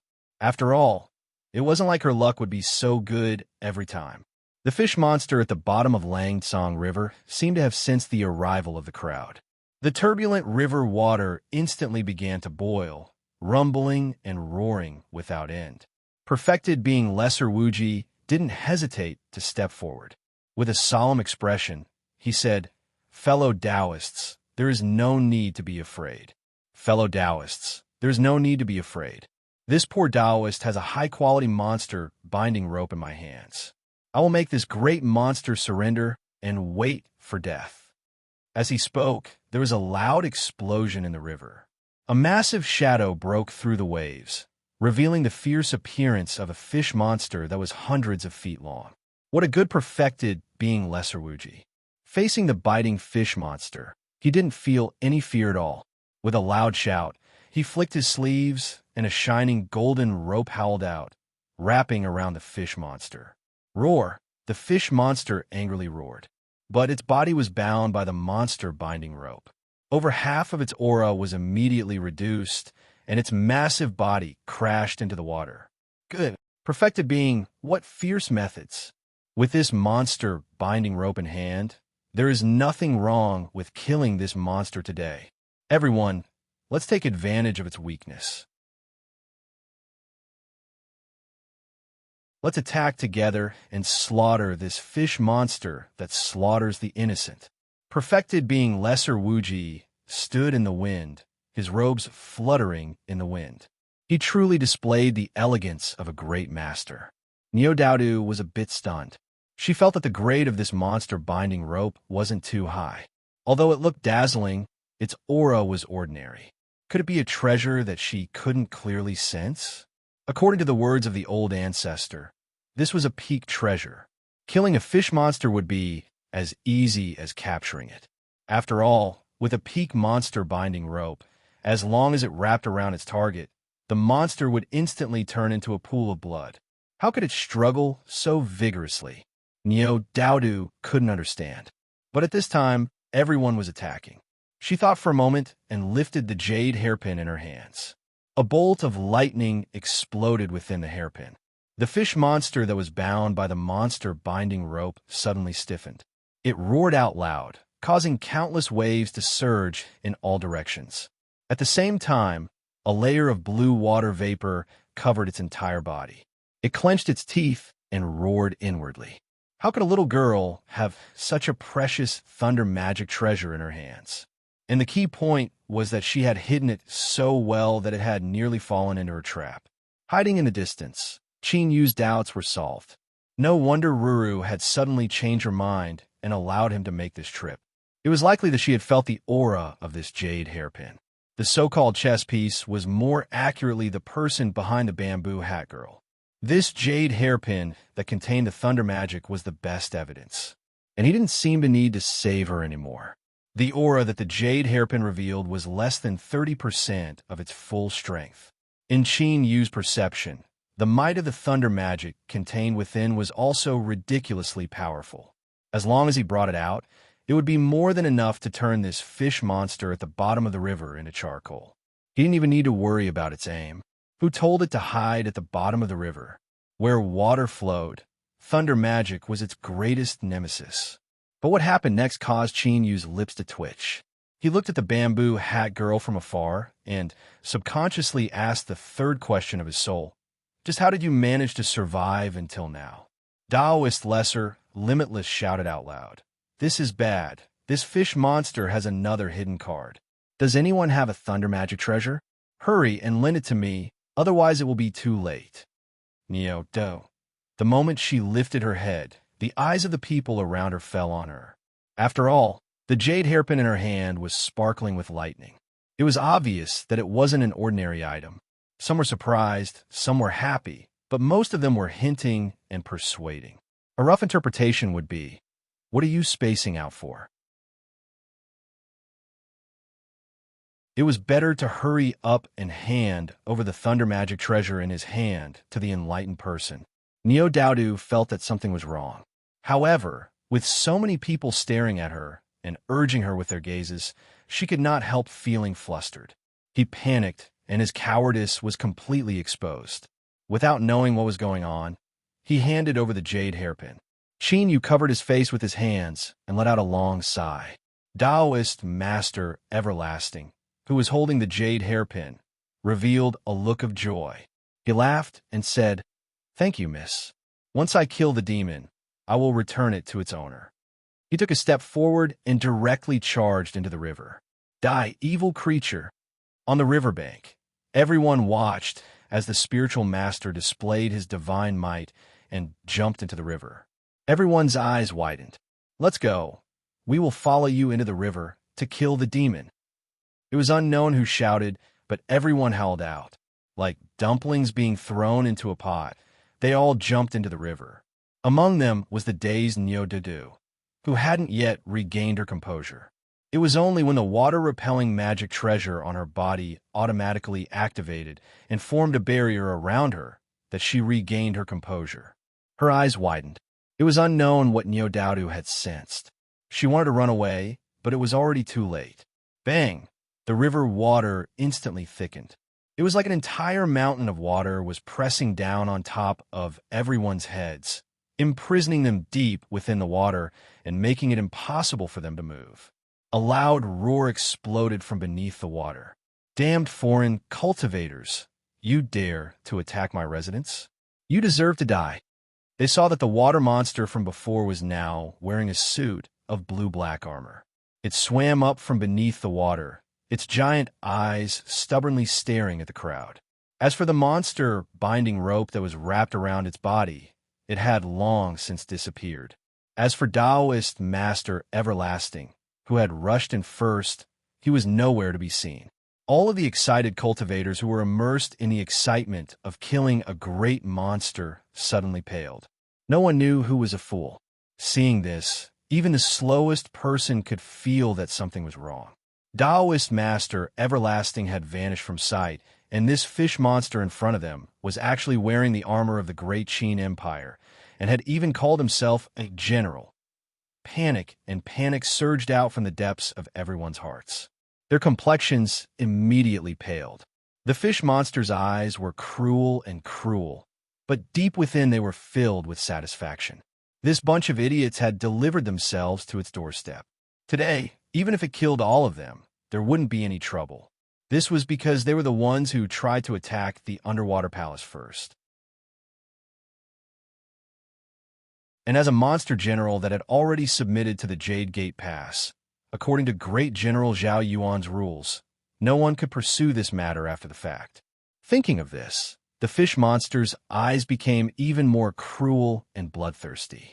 In truth, after relying on the Jade Gate Pass for these past years and becoming the local overlord of this river, the fish monster had lived a comfortable life. If it weren't for the fact that it had reached a bottleneck in its cultivation and needed to swallow the flesh and blood of other cultivators in order to make a breakthrough, it wouldn't have taken such a risk. If a monster general in the army swallowed cultivators, once this matter spread out, it would die without a doubt. It was only because great General Zhao Yuan had stirred up waves that it dared to act in secret. But in these past days, the commotion had been too great. Thus, the fish monster had come up with a plan to deliberately spare the siblings and send people out to guide them. This was how it had obtained today's harvest. As a fish monster that wasn't known for its intelligence, for it to be able to come up with such a flawless plan, it was simply perfect. As for the so-called Taoist master, everlasting, amongst human cultivators, there had never been a lack of cowards that feared death. If it was used well, it would be successful in every endeavor. True priceless advice. The fish monster licked its lips. Drool constantly gushed out and was instantly washed away by the river. Looking at the group of cultivators in front of it, it felt a burning hunger in its stomach. Who should it eat first? Its eyes turned and fell on Niu Daodu. The reason was simple. Of all the cultivators in front of it, only this little girl could make it feel threatened.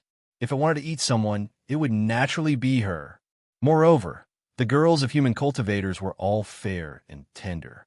Their mouths were exquisite, and the taste was endless. His saliva flowed out. The fish monster swung its tail and swam over to Niu Daodu. Its target was obvious. The surrounding cultivators all revealed looks of horror as they struggled to retreat to the side. Niu Daodu, who discovered that she was the only one left in her original spot, turned pale under the bamboo hat. What happened to slaying the monster together? Why did they all run away now? No, at a time like this, I shouldn't continue thinking about these things. Otherwise, I'll really die. But what should I do? I can't defeat the fish monster. Its teeth are too long and look very sharp. Will I bleed? Definitely. Moreover, I might be bitten into two and then chewed and eaten. Woo woo woo woo. This old ancestor is so scared.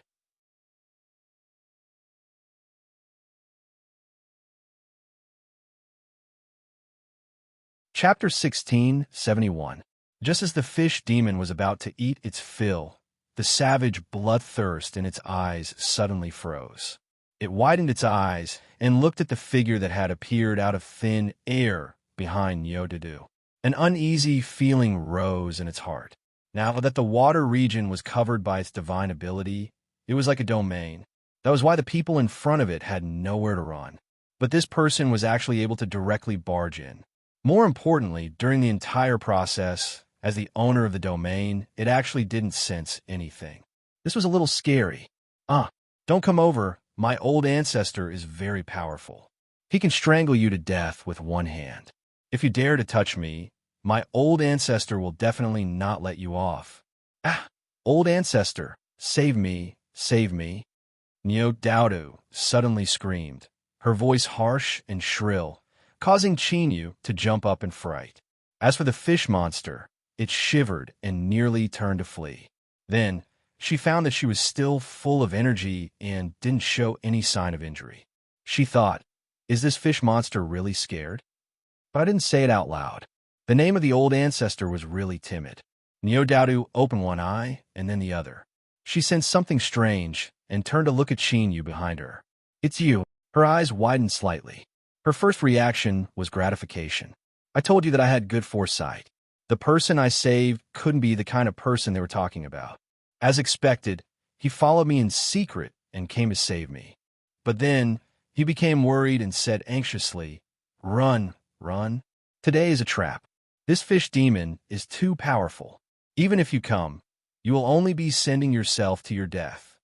Qinyu didn't run away. The fierce fish monster she spoke of suddenly coughed, and a demonic light flashed before it transformed into human form. It was a tall and sturdy man wearing armor. He smiled and cupped his hands together. Fellow Taoist, today was all a misunderstanding.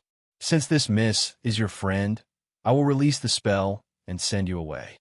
This Niu Daodu's mouth gaped open in disbelief. Qinyu cupped his hands together. Then I must thank you. He reached out a hand to grab Niu Daodu. Let's go. Wait. Fellow Taoist, please save us and leave together. We will be eternally grateful for your great kindness. Fellow Taoist, Please have mercy and save our lives." The crowd that had dispersed immediately rushed back, all of them pleading and bowing. They were not stupid. They naturally knew that the person in front of them was their last chance of survival. The expression of the fish demon in human form immediately became very strained and somewhat gloomy. Chinyu remained expressionless. "I apologize. My abilities are limited. I cannot save everyone." Neo Daudu's face was filled with pity. Before she could say anything, she was interrupted. "If you want, you can stay and accompany them. I'll leave now." Neo Daudu bit her lips, and her eyes dimmed. "Stop them. Don't let them go. Once these two leave, we'll definitely die." The faces of the cultivators in the water gradually twisted. One of them gritted his teeth and growled, "Fellow Taoist, if you're really unwilling to save our lives, then don't blame us for dragging you down with us." Chinyu didn't speak. His voice directly rang out in Neo Daudu's ears. "Now look carefully. This is the person you want to save." He shook his head and lightly said, "I can't do it." This person fiercely turned around and cupped his hands together. "Lord Monster General, we are willing to join forces to help you suppress this outsider who trespassed into the underwater palace, as long as you promise to spare our lives afterwards." "That's right. We are willing to serve Lord Monster General. No matter how tyrannical his strength is, he is only one person. There is no need for us to fear him." Across from the fish demon in human form, a trace of hesitation flashed in the depths of his eyes. He glanced around. Qin Yu's expression was as calm as before, without the slightest hint of fear or unease. In particular, his eyes were as calm as a deep well. No matter how strong the winds howled outside, there wasn't a single ripple in them. The fish demon's heart shook. He coldly sneered, "You lowly people, your intentions are truly sinister. How could I be bewitched by you?" He bowed. "If you wish to leave, I can send you out. Leave everything here to me." The surrounding people all revealed looks of despair. Qin nodded. "I'll have to trouble you." The fish demon relaxed. He said that he didn't dare and flicked his sleeves, sending the two people away. In the next moment, Qin Yu and Neo Daudu appeared on the banks of the Longsong River. Behind them, the raging waters roared without end. It could be expected that those people who entered the river before this wouldn't have a happy ending. Neo Daudu hesitated. Qin Yu lightly said, "If you still want to save them now, then go by yourself. Just pretend that I never appeared here today." Neo Daudu's face flushed red. She waved her hands. "It's not like that. I just want to ask you to rescue that pair of brother and sister." Qin Yu frowned. He thought for a moment and then turned. "You stay here." He took a step forward and vanished from sight. At the bottom of the water, the fish demon was shocked to see Qin Yu return. But after hearing his request, he hurriedly nodded in agreement. Very soon, a few of his subordinates brought two unconscious teenagers over. Qin Yu glanced at them. After determining that they were fine, he cupped his hands together and thanked them. Then, he picked them up and left. This caused those people who had a glimmer of hope to fall into the abyss of despair once more. They couldn't help but cry out loud. Some people even began to curse out loud. In their opinion, if Qin Yu could easily force the great monster underwater to bow its head, then saving them would only be a matter of convenience. Why didn't he give them a path to live? However, he didn't understand the logic behind the words, "Why should I?" Qin Yu ignored them. He brought the brother and sister with him and stepped across the river, landing beside Neo Daudu. "Thank you," Neo Daudu said in a low voice. Qin Yu lightly said, "You should indeed thank me. If we count this time, then you owe me 2.5 lives." Neo Daudu's eyes widened. It was only after a moment that she remembered that they were on Mount Duta.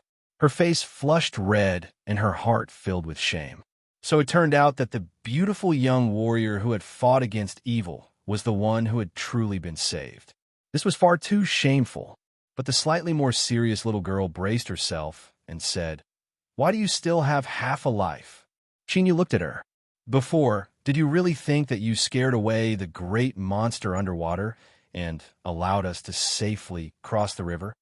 Neo Dowdu really wanted to dig a hole in the ground and crawl into it. Chinyu turned and walked away. Neo Dowdu was stunned. She looked at the unconscious brother and sister. Hey, where are you going? Miss, I still have many things to do, so I can't keep you company.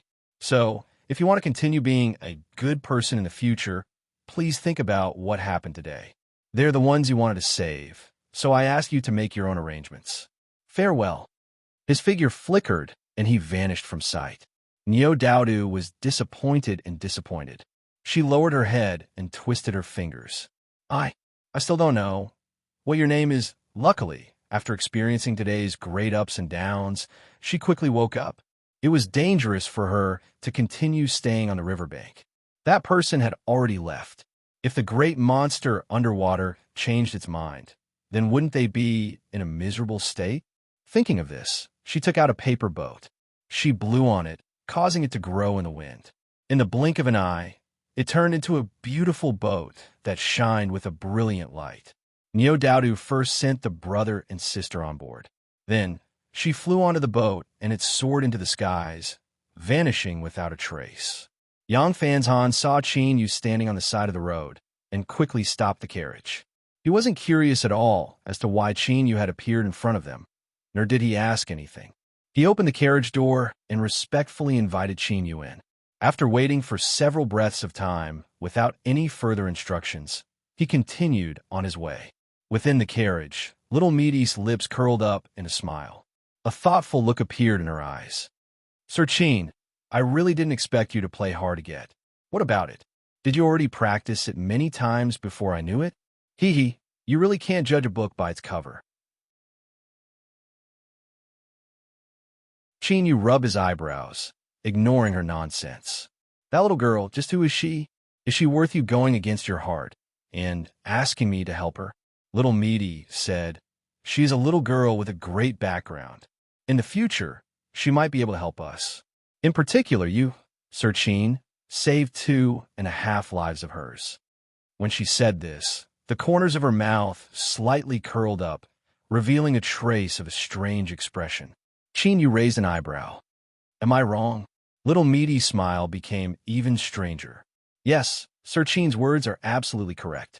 Seeing that Little Meaty wasn't prepared to say anything useful, Qin Yu drank a cup of tea and closed his eyes to cultivate. Across from him, Little Meaty looked out the window. She thought that Qin Yu's luck was quite good. For instance, his response this time was truly perfect. Cough cough, Little Meaty certainly wouldn't admit it. She originally wanted to make him suffer a little bit in this matter, so that he wouldn't know how to be respectful in front of her. But now, it could be considered an accident, and the effect was even better. Then, she wouldn't appear. Some matters needed time to brew, and it was best to wait for the right time to occur. Neo Dowdu sat cross-legged at the bow of the flying boat. She looked at the sea of clouds in the sky and couldn't help but sigh. At this time, there was a light chuckle behind her. Who made our Neo family's little princess suffer? Don't worry and speak up. The old ancestor will uphold justice for you.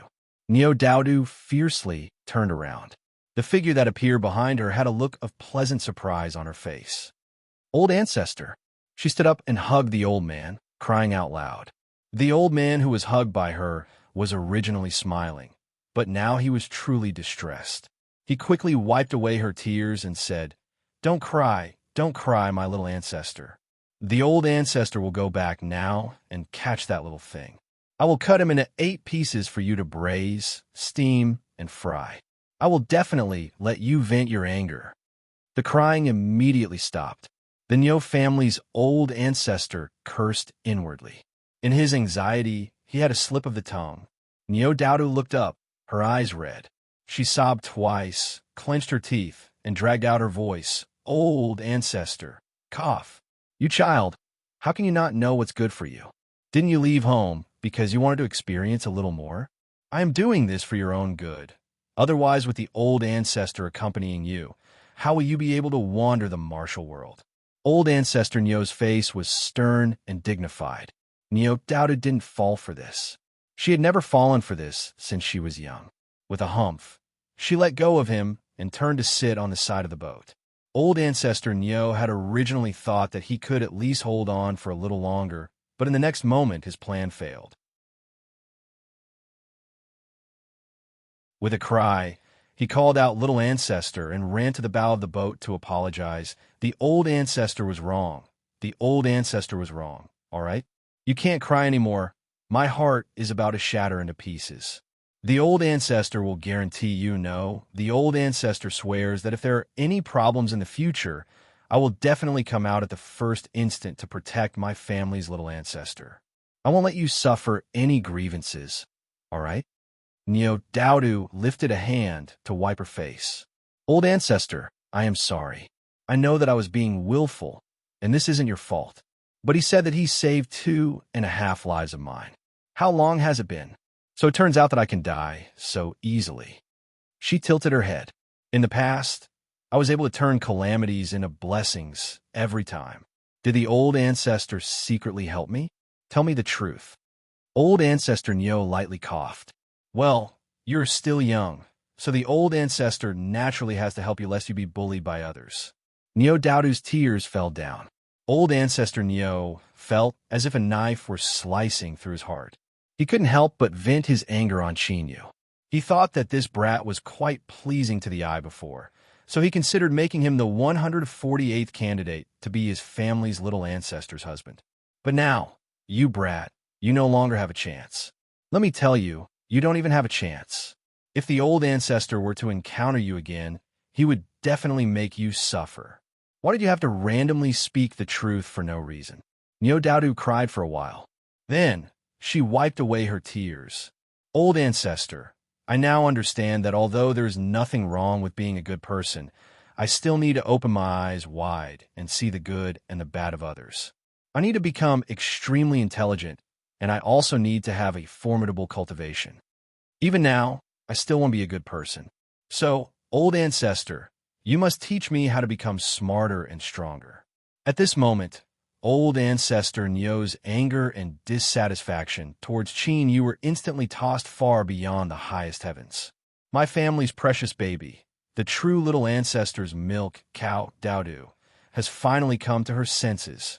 She actually took the initiative to ask to learn how to become smarter and cultivate to become stronger. The 18th. That's right, surnamed Chin Brat. In my heart, you are now the 18th candidate to be my husband. You must work hard, and strive to become 10 to 20 times better than you are now. Perhaps you really will have the qualifications to marry our ox family's little ancestor. That will be the fortune of 800 lifetimes. Old ancestor Neo nearly cried tears of joy. He suppressed his chaotic thoughts and nodded again and again. No problem. Leave all of this to me. As long as you are willing to cultivate, then in less than 100 years, you will be able to be a good person and do good deeds as you please. If you see someone you don't like, just slap them, and they will instantly turn into meat paste. Neo Daudu frowned. Old ancestor Neo slapped himself in the face without hesitation. The old ancestor was wrong. The old ancestor was wrong. Our family's Daudu is a good and kind girl. How could she casually kill people? He coughed lightly. Then how about we go home now? Your mother and father also miss you dearly. If it weren't for me suppressing them, they would have run over to see you long ago. Neo Daudu nodded. She turned and pointed towards the cabin. There's also a pair of brother and sister inside. They are pitiful people with no family or friends. I want to bring them home with me. Old ancestor Neo waved his hand. No problem. Bring them back. From now on, the big sister will be your maid, and the little brother will be your servant. This is their great fortune and fortune. Neo Daudu sobbed. Old ancestor, I want to be alone for a while. Good. Old ancestor Neo turned and left. He shut himself in the cabin. With a thought, all the flying monsters within 1,000 miles seemed to be frightened. They desperately fled far away, not daring to approach at all. If my family's little ancestor wants peace, then all of you must scram. This was the old Ox family's logic. As for the great general of Jade Gate Pass, would he be unhappy because of this? That was his business. If he wasn't convinced then, he could come and speak with him. You're tuning in to the Warrior Lore YouTube channel. Don't forget to subscribe and join us on this journey to catch the most captivating stories.